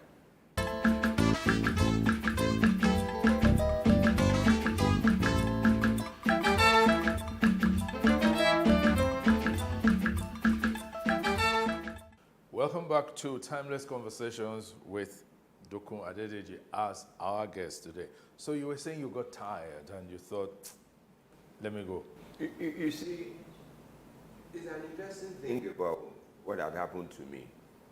When I was in the clinic, I had the liberty to practice medicine the way I always loved to practice. I had everything. The company gave me the latitude to have the things that are required to practice. And so it was a different experience for me from working in the private sector. And so when after a while, I just saw, I come here, I treat people, I do this, I can't wake up the dead. So I said to myself, I'd like to have a different experience. You know, and the thing that helped me, as the clinic was under the HR department, so I was attending top managers meeting and all those. So I was making contributions to our discussions, and I saw that, look, this is something that I didn't think I was going to go to HR until that opportunity came. So when it came, you know, whilst I was even in the clinic, I was involved in some NGOs where I put so much time and interest even whilst working. And so I began to say to myself, and I came with the experience of what Bill Gates said. Bill Gates said when he called his colleagues and said, look, when he becomes 50, he was going to retire.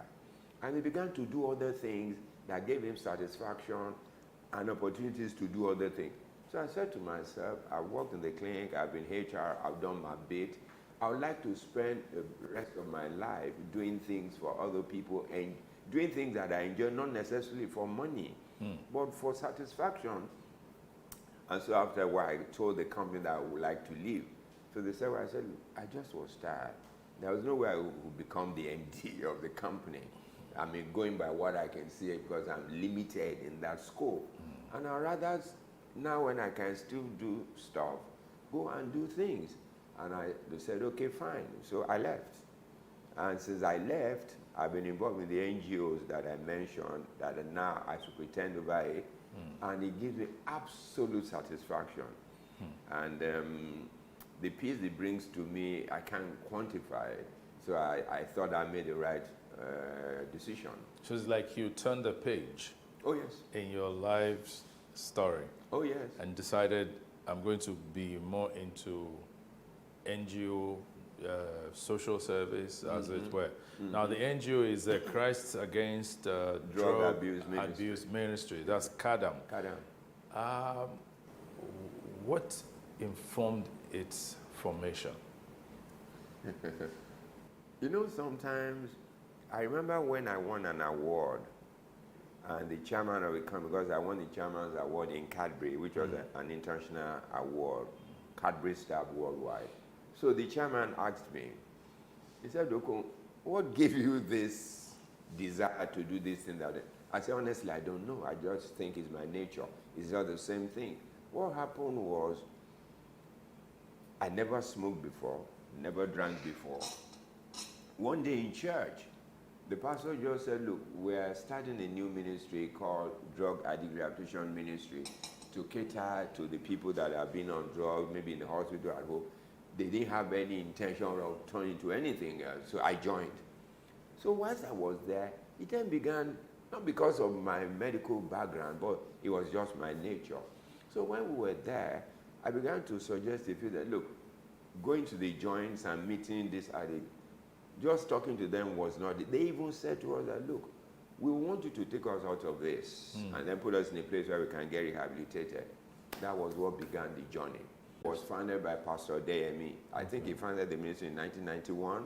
Okay. And then I joined the ministry in 1992. So that's like 1991 today. That's 30 years yes, ago. And then so 29. You've been with it. I've been in the ministry for about 29 years. And since I retired in 2010, this is what I've been doing full time. Even I wasn't paid. But that was not until now Mommy Joe now set up a board. The board said, no, you couldn't have been doing this all these many years and then we don't. So they said they'll give me some allowance. But the allowance is not even the important thing. But the fact that it was touching people's lives, people's homes, people's families and parents. Let's talk about not just the testimonials yet, but the drug abuse situation in Nigeria. I know it's a global thing, but let's situate it within our own area. Lekon, one of the greatest tragedy for me, or pain for me, is the issue and our attitude to substance abuse in Nigeria. Why do I say that? Since I got involved, we've been shouting at what I'm seeing that will envelope. When initially, some years ago, they said Nigeria was a user nation, a transit nation. Oh, people carry through Nigeria.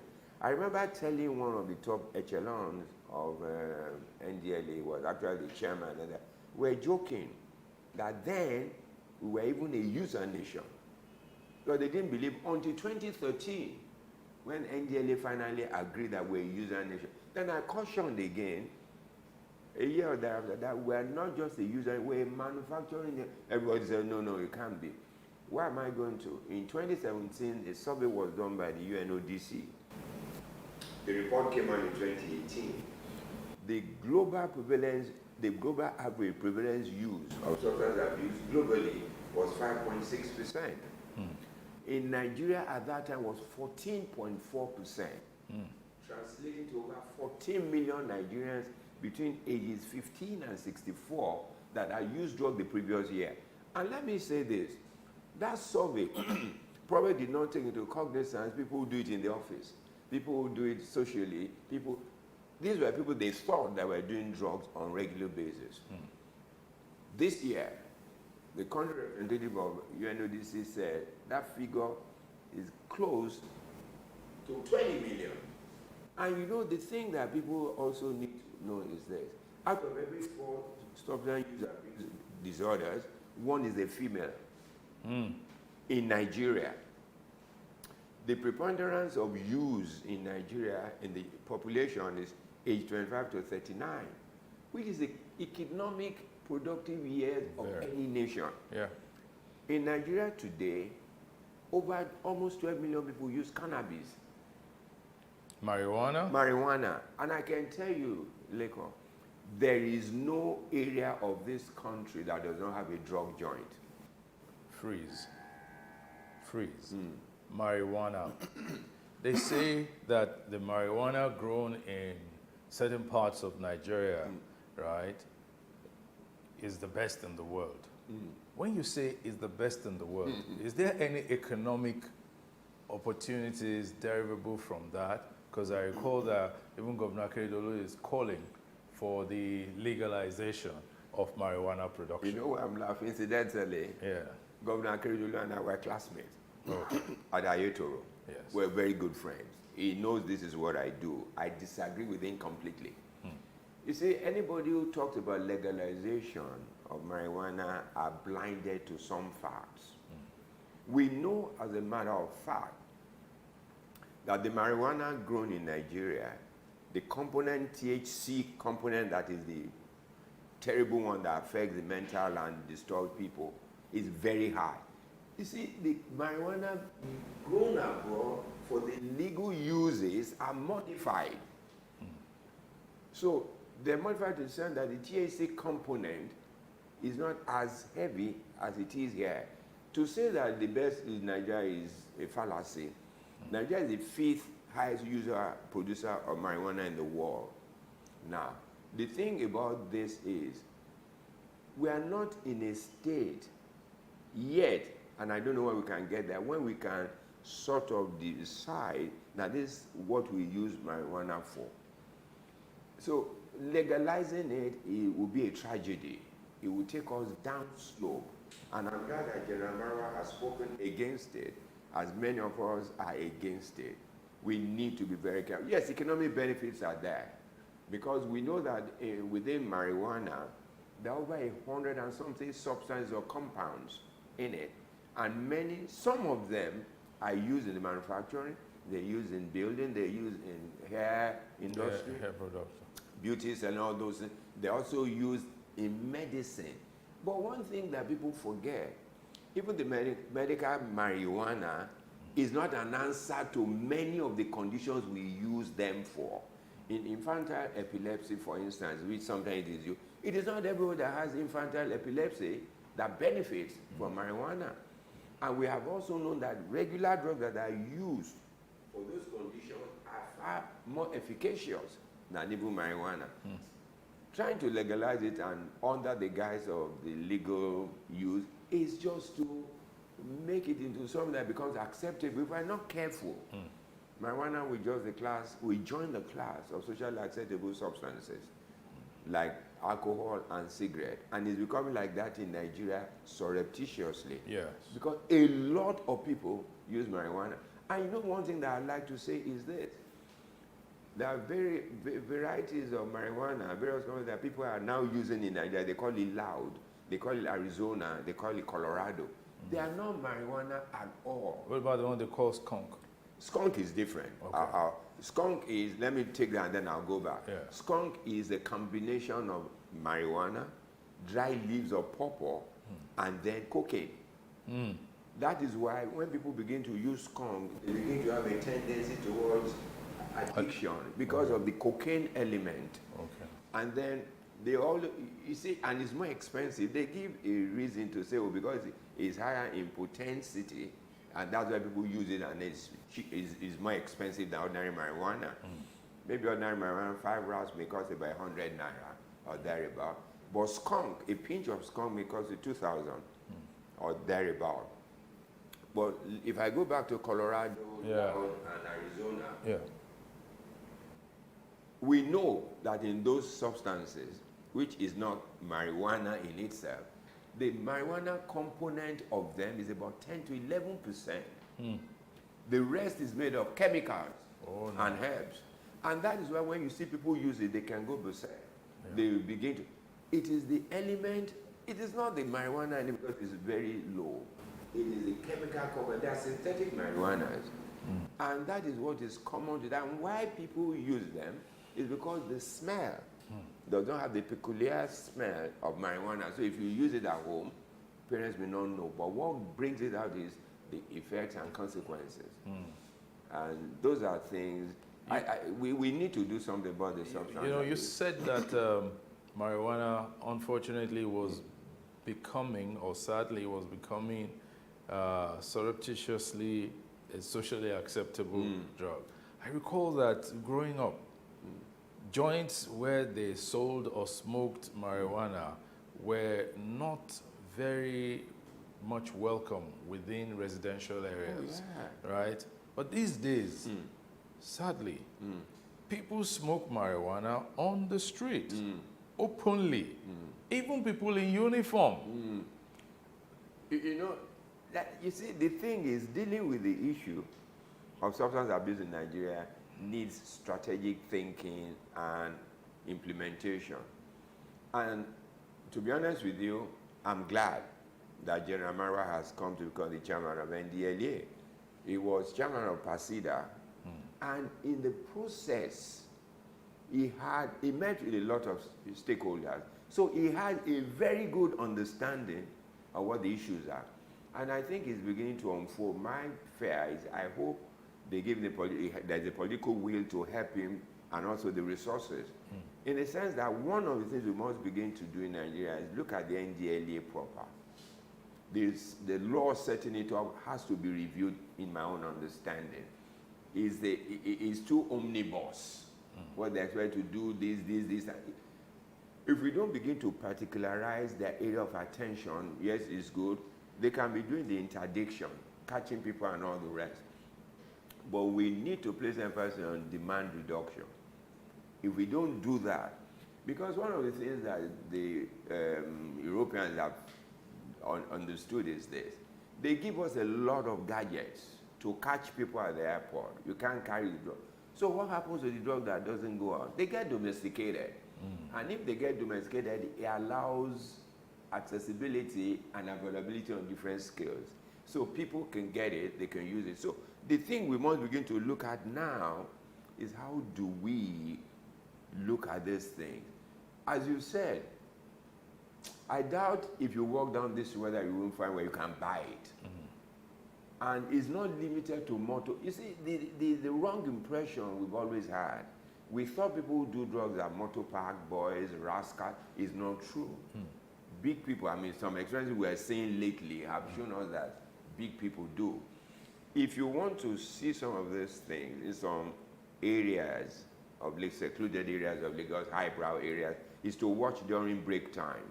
When you see, what do they call, yuppies, leave their offices in suit and everything, you see them drive to a house. They're not going there to have just sit down. There's something that's going to happen there. Many of the parties today that are highbrow are drug fed. So we need to be aware, and you probably also have noticed or seen from when they have done, many of the cookies, many of these things are bought online. People are making drugs and putting them in food materials and selling them to young people. And so that's why we need to worry. And when you talked about tackling it and about the availability, look, whether highbrow or anywhere in Lagos, there's no place, there's no joint. You know, that's something that's very scary. You said there's possibly nowhere in Nigeria, no part of Nigeria where there is no joint, drug joint. What I have found is that even the drug of use, the preferred drug of use, differs from region to region. Absolutely. So that's like a hydra-headed problem. Good. You know, you've just touched on something that I'd like to elaborate. You know, in CADAM, we sat down and looked at the spectrum of the things available, and then we came to a classification. 4 groups. The first one is socially acceptable: alcohol and cigarette. Go and check today. There is no alcohol you will not find in sachet. And why do they put it in sachet? The man who cannot buy the bottle can buy the sachet. The sachet is about 20 naira. So when you go to the joint, you see them buy like 2 or 3, using them, release the amount, put it out, and then begin to use the drug of that day. And then so it allows students to buy it. And then let's go to the next way, which is the illicit. Illicit classification, which everybody knows. Heroin, cocaine, marijuana, skunk, and all of them. And all of them. Illicit because they're illegal. You can't carry them on your person and then take them, you'll be caught. And then the third one is prescription drugs. Something like tramadol, something like Refnol, something like Valium, something like injection pentazocine. These are drugs that are prescribed in hospitals for moderate to severe cases of pain. One of the things we're beginning to find that is scary, and I'm talking very responsibly because they are being called to come and intervene. There's a particular drug called injection pentazocine, which is you can get on the counter. They call it Fortwin. It's a painkiller, which is usually used for sicklers, which has been corruptly used carelessly for sicklers. If you give pentazocine to someone, in 5 minutes the pain will disappear. It will say, hey, there's no pain. So it's become common because you can get it everywhere. Doctors, nurses are also beginning to abuse it. And also things like pethidine, drugs you can get in the hospital. I mean, Refnol is a drug of prescription that people get. Most of these, all these drugs that I mentioned, you can get them across the counter in Nigeria, prescription. So that's the third category. The scary one is the fourth category. We call them miscellaneous. Why do we say miscellaneous? Because you can't classify them as drugs. Petrol, nail polish remover, gum, Evostic, something like toilet fumes, pit latrine, or if a non-flowing gutter, the stuff are taken and built it into a mold and put fire to it, and then they inhale it. You see, this is not localized to Nigeria. I saw it in Kenya when I visited Kenya some years ago. Some young, you know when you see people go to dung hill to begin scavenge, you watch some of them. They will sit down, put fire to it, and stand around it. The fumes that come out produce something like methane, which is also something that they inhale. So that is why we should worry, just as you said. If I can't afford cocaine, I will afford something in that category that gives me the same effect in lesser category. And then lizard dung. People will gather the white part of the lizard dung, grind it, and then put fire to it or sniff it. Oh, no. And also, around Pakistan, Eastern Asia, they use scorpion. They will kill scorpion, dry it, and then use it to see. In Nigeria here, there's something called gegemu. You may not know it. People in the villages know it. There is a natural growing plant that they plant behind the house to drive snake. It has fruits. How students knew that it could get them high, I don't know. It was one of the universities that I went to in Nigeria, in Southwest, that told me they will pluck the leaves, they will boil it as if they boil vegetable. You can't take the fluid neat, extremely potent. So they'll put it in bottles. When they go to parties, they'll be giving you a bit. The fruit, they will pluck it, dry it, grind it, either sniff it or put it in alcohol. So when you talk about, there are different areas. We know that in some places, they put some of this in AC. What? So when people, AC vent. So that's why you see them, they have their closed parties. They can do this, so they get high. But what does that getting high do to them or do for them?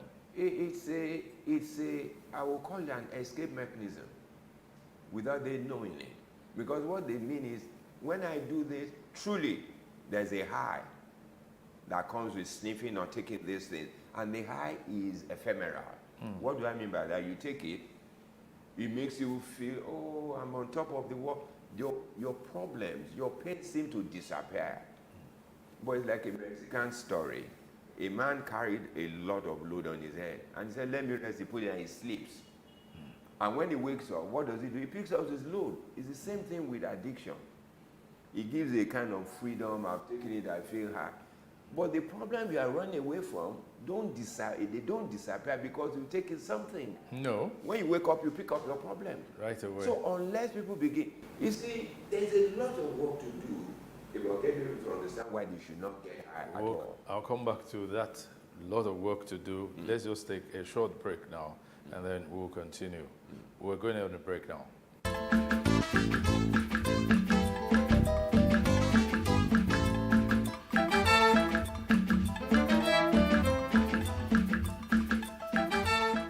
Welcome back from that break.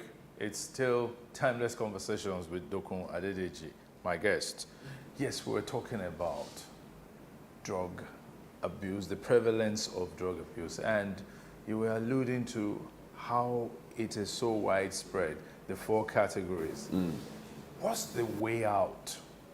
You know, honestly, I'm not as pessimistic as some people think about this issue of substance that we can't get out. We can't get out. Yeah. But it takes complementary effort.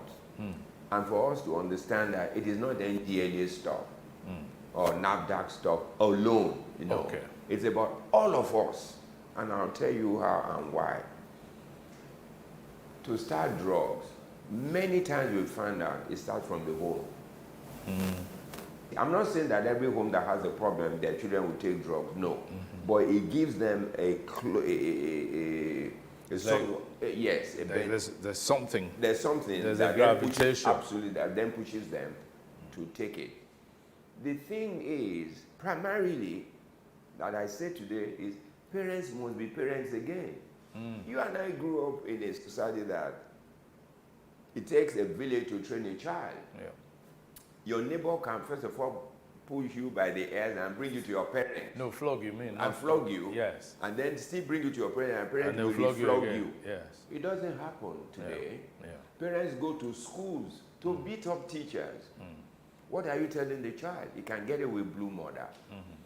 Many parents don't know their children. Yeah. Because they are in economic pursuit of happiness, in quotes. Everybody wants to work. Everyone wants to be like the Joneses. You see, there's something that I tell people. You know, in psychology, there are 3 psychological components of the human person. The id, the ego. Many of us, no matter the level we get to, still suffer from deficit in ego. And the ego is, who am I? Many of us don't know who we are. We have not sat down to say, who am I? What is my purpose on earth? I didn't just get born because I want to be a part of a number. There has to be something for me particular or specific that I need to do to excel in that makes me feel confident about who I am. That is why you see people want to be like somebody else. Yes. You know, Wole Soyinka says something, he said, a tiger does not need to proclaim his tigritude. At all. A tiger is a tiger. Yeah. And you know, people forget that no matter your disposition, you are also prone to success.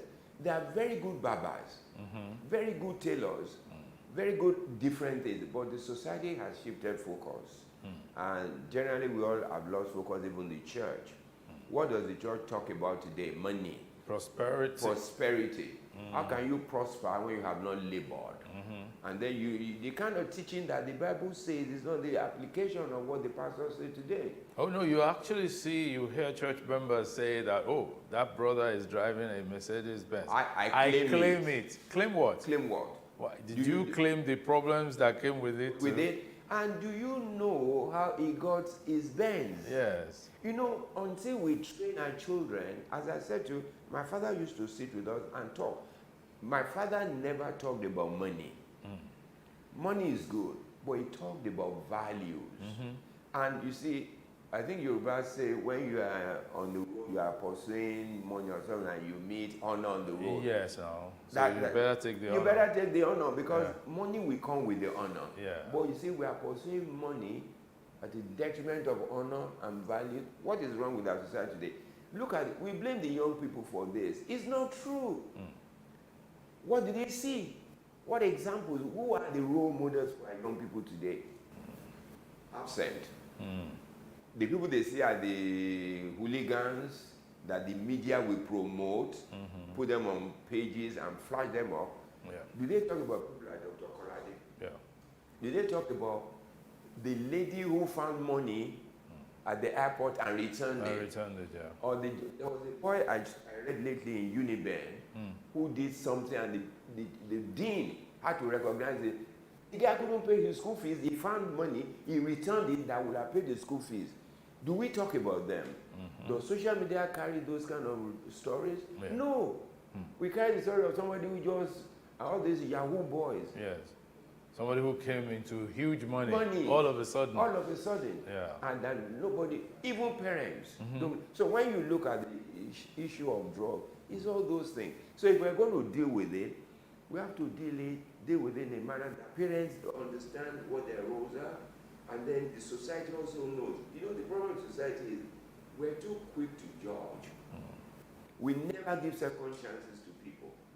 People that you read about, biographies and everything, if the world didn't give them second chances, look at Obama. Yes. If you read the story, you will know this is a classical story of somebody who would have missed it. Look at who he became. Yeah. We don't talk today about those things. I just read a book lately called Beautiful Things on drugs, written by Joe Biden's son, Hunter Yes. Biden. Yeah. If any parent read that book, they should have a different paradigm shift as to how to deal with their children. In all the issues and all the years of addiction, Joe Biden and his wife Jill never derided this boy, never denounced him and threw him out of the house. They just said, we will stand with you. And he wrote it in the book. Those were some of the elements that kept him. So the society must begin to understand these vices grew out of our own situation. We all together must work together to help these people. I know that there's a huge prevalence of drug use amongst the very young generation, especially university students. What's the relationship between CADAM and the universities? Both private and... Most private. Usually, our relationship is stronger with private universities, and particularly the Christian universities. Okay. One started with us and saw the result, and the others learned from them. And we also now wrote in order to help the students, because many universities, out of ignorance, were expelling students. The final year. And we say to them, that is counterproductive, which is one of the things that General Marwa is now talking about. The first attempt in helping should not be punitive. We should not punish users because they are victims. So that is double jeopardy. So we wrote to the universities and said, look, we will be willing to help you. Come and visit us and see what we do. Let them come when you catch them. We will help them with rehabilitation. We will certify them. They'll go back to school. Then if you watch them, many of them have graduated. So from university? Oh, from university. That's yes, I good. know quite many are doctors and nurses and even pilots today. Fantastic. That graduated from us. So that gave them, and Nicola, why don't we try? This is not to say that every one of them they sent to us do that. 2, 3 still fail, and then they expel them because they have tried enough. But they have seen a measure of success. So you're saying the first step is not... It's not rustication. It's not punishment. Even if you're going to punish, let it be a lesser level. Let's say we suspend you for a semester. Go to so place or wherever you choose. Go and get rehabilitated. Bring a certification that you have stopped. We will take you back to school. We will, because what schools today check at random. Yeah. So they are not called if you do well. And they'll be watching, because what we say to them is when they come and finish with us, let a lecturer who has understanding be watching over them, report to the lecturer maybe once in 2 weeks. How are you doing? Look at it, but don't begin to check them out. Maybe this guy. No, that's not the way. But then there's the other side of checking. When they check randomly and they find some of the chemicals in their bloodstream, like THC, for instance, which I found out can last about 30 days within the system. I mean, what does that mean? And there are other sources of getting THC? You know, the interesting thing is, if you invest, these guys are smart. Yes. catching out the university authorities. Some university authorities test, but they don't catch anyone, depending on what these boys use. So, don't say boys only. No, girls. Oh, girls. Yeah. No, you'll be surprised that this is not limited to the men folk. Women do as much drugs as men. So I use boys because in a general sense. Yes. So the thing is, if you find it true, you find it. But it doesn't mean that the person is on a regular use. Okay. Because if you use cannabis, if you don't use it within the next 2 weeks, you can still test positive. But you know, some of this we are telling universities, do these things with caution. Because there are some natural tablets prescribed in hospital that can make you have a false positive result. Okay. With this test. For instance, let me give you. If you take Aleve, Aleve is an analgesic. Yes. If you take it, if they test you, they'll find THC. There'll be a false positive for THC. And so just like other drugs, there are a few, we call them non-steroidal anti-inflammatory drugs. Okay. Some of them can give you a false positive for THC. So you can't then find THC and say, oh, surely this guy, you must interrogate the fact. First of all, test and find results. Don't say this is what we found. Do you do this? Do you do this? So that you do not put the university in a difficult position. Because if the university now suspends, and then somehow the student can prove that he doesn't use drugs, if they then do subsequent tests, then it becomes a problem for the university. Then nobody will trust your judgment. So there's a need for caution. There's a need for caution. And you see, one of the things we also told the university, who catches someone to take for test? You need to be careful. There must be, the security can catch, but they must hand over to someone with more authority and understanding who can then say, we'll do this. If you don't do that and it becomes the security who can just take, then they will make mistakes. Yeah. And what we also told universities, all this noise about drugs, they don't grow in the universities. They got brought in. Yes. Some of the staff of the university are culpable. In the kitchen, in the laundry, the marijuana dispatch person. Yes, all those things are people who can bring this to this. There's one particular student I saw last week who said to me that within his school, I won't mention the university, it's a Christian university. He said in their school they use Colorado. So I asked him why. He said in the test kit of the university, Colorado does not show. It's not detected. So they use it on a grand scale. To get it within the campus from people who sell it as students starts from 2,000, 2,500 to 3,000. So he now has a friend who is in a public institution who brings it, who gets it from outside for about 500 naira. So he brings it to him. But that guy was coming one day to supply it. Both of them got caught. He was tested, it was negative, although he uses. The other person who brought was positive because he uses other things. So he was suspended or expelled. So we said to him, we will rehabilitate him and do a letter to your university that this is this, and then give you a second chance. But public institutions don't really care. You come, I mean, you can imagine that population in some of these public institutions, how would they be bothering themselves? But they have to bother because they are producing people for the outside market. The same way the workplace needs to begin to bother today in terms of the people they employ. Because if you are not careful, you will employ them to your system and they begin to grow within your system. And the drug they take does not have to be some, it can be an innocuous thing. If you see somebody in the office, for instance, who is taking a particular beverage, put it on his table, the same bottle or container for like 3 hours is not, it must be strange to you. Or somebody has a flask. You know, there's this singer who sang one time, water bottle. Yes. Those things are not just street water bottle. Nobody goes to a party carry water bottle. Yes. So you must know that there's something in it. So I'm talking about this because we must begin to be observant of the current practices in our environment to help us take decisions. But this whole situation looks so bleak. Is there a way out? Oh, of course there is. You are optimistic? I'm optimistic.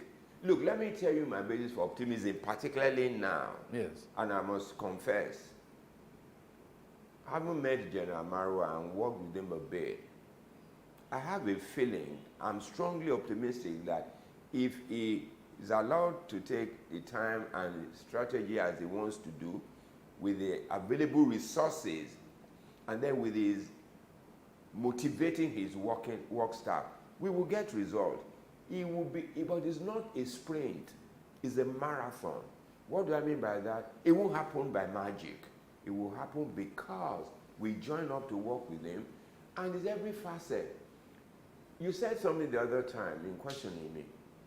Even within the law enforcement agencies, they are greater users of drugs than the average society.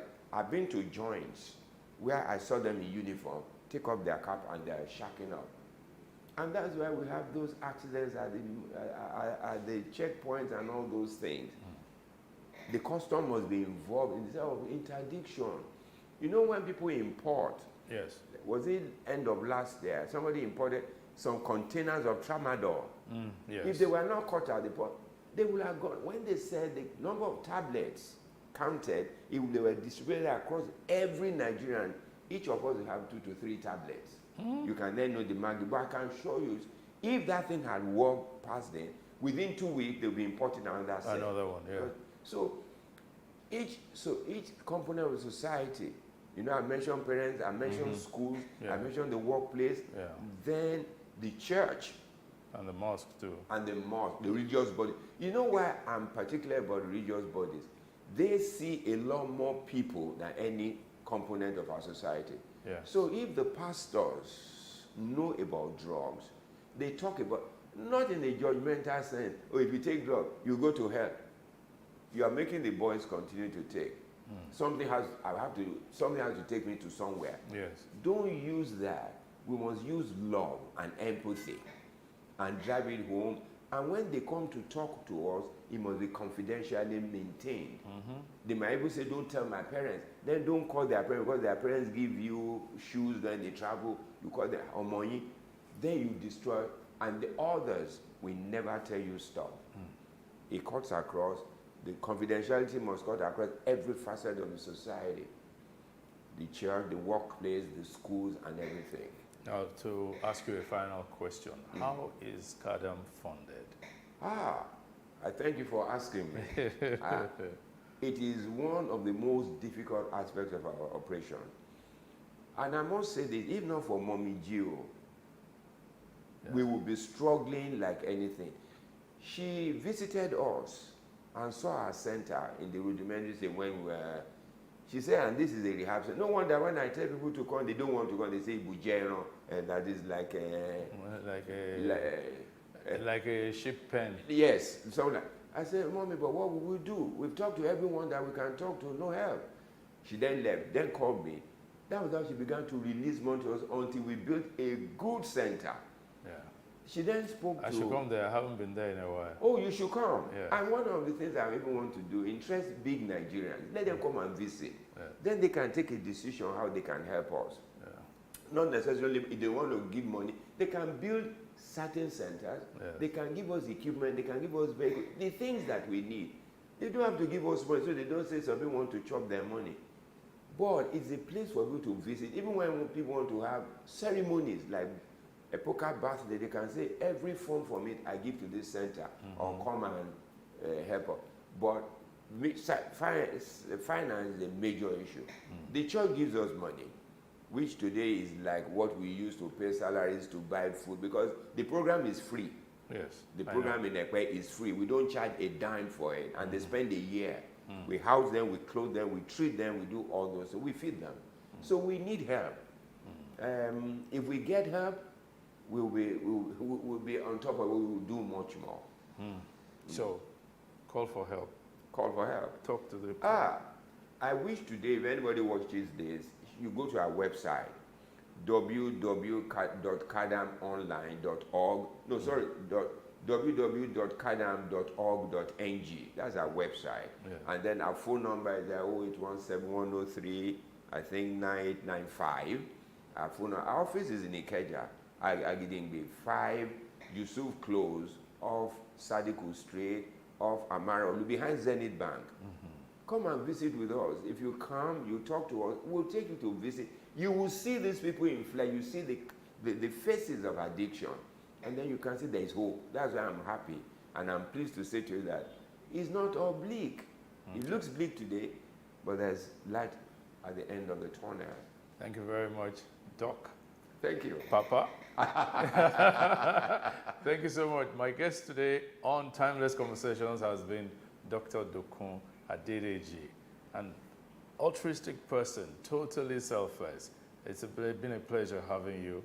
Thank you so much. Thank you. And we'll follow up on what Kadam is doing. We'll come there. We'll be glad. We'll come there. We'll come there. Maybe we can do a special one. I think you should. Site. I think you should, and maybe also get somebody like General Mara to talk to us. Yeah, we'll reach out to him. We'll reach out to him. Thank you very much for watching. See you some other time.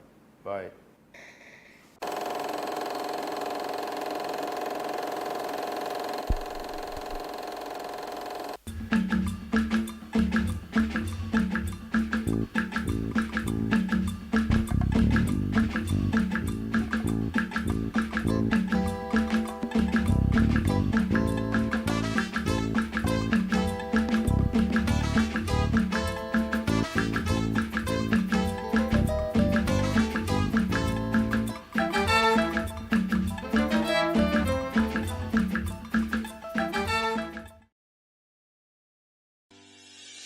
Increase the reach of your events or business services.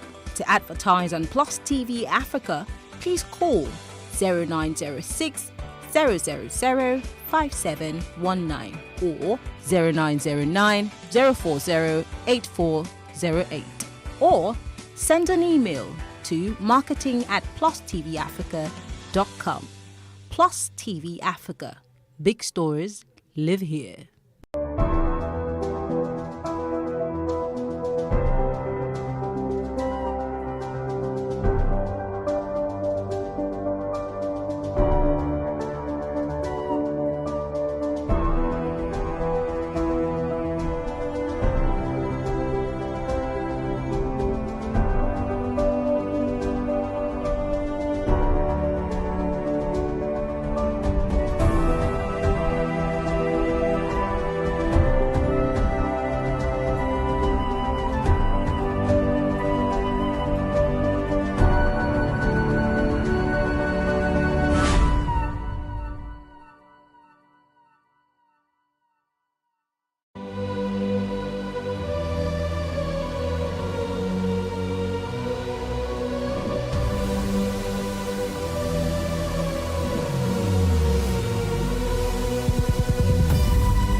What we do not understand, we will stigmatize.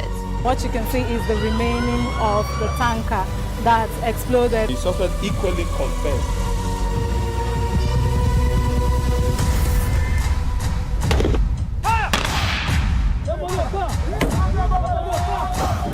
Now 500 naira they collect them. If you don't talk, then go beat you. Now 2,500 they pay.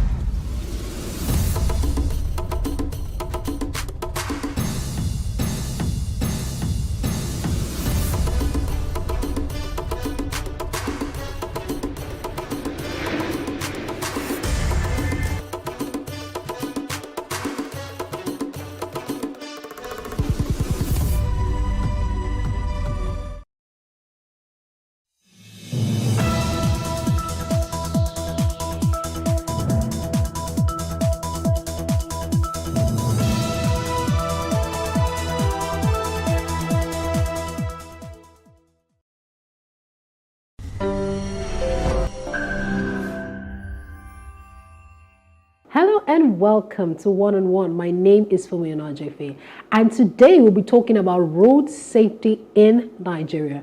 My guest is Assistant Corps Commander Sani Abdullahi. He's the unit commander for Lekki Command of the Federal Road Safety Corps.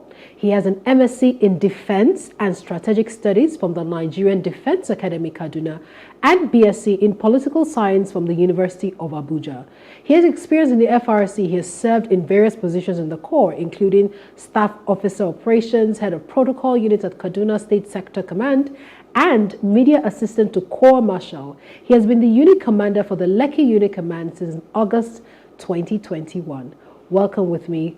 Good day, sir. Thank you very much. Thank you so much for making our time to join us today. I appreciate the platform. Okay, so let's talk about your growing up. What was growing up like for you, sir? Oh, God. Thank you very much. I happened to be born in Ajobe. Okay. That is somewhere in Ankpa local government area of Kogi State. Okay. In the 60s. I'm a grandfather now. Oh, congratulations. That's nice. And as it was at that time, a child growing up was, first of all, a Muslim child. Yeah. First of all, start with Quranic school. Okay. I completed my Quranic school, and as I was completing it, I started the primary school. Oh, okay. Ending my primary school, I went to Tenka School. From Tenka School, knowing that I didn't have so much play with tools and working with electrical instrument that I read. I had to go and do my external GCE, which I passed. Yeah, okay. After which I went to University of Ibadan, Adult Education Center, got my advanced level GCE. From then I proceeded to the University of Abuja, after which I joined FRSC, and all the long, here we are today. Okay, interesting. Yeah. Thank you very much for that.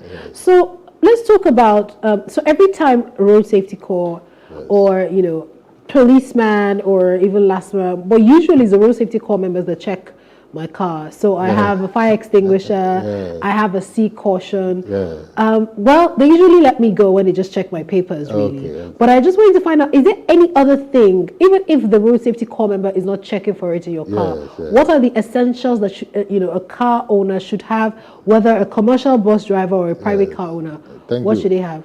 Thank you for that experience. The idea of we now delving into checking those things because of the consequences of not having them. They look basic, but definitely they are very, very important. Okay. So even if it's not for checking, in your own interest, in your own safety interest, you should have those basic things. For instance, when they check something like fire extinguisher, it looks, many people forget that fire extinguisher is as important to you as the vehicle you are driving. Because in the event of any fire accident, that 10,000, 5,000 naira fire extinguisher could save the whole of your millions of naira vehicle. Okay. People misunderstand it. The triangular warning sign, the C caution. Yes. Yes, as minor as it is, as minor as people take it to, you discover that if your vehicle breaks down suddenly on the road, you cannot move away from the road. You have to walk on it there.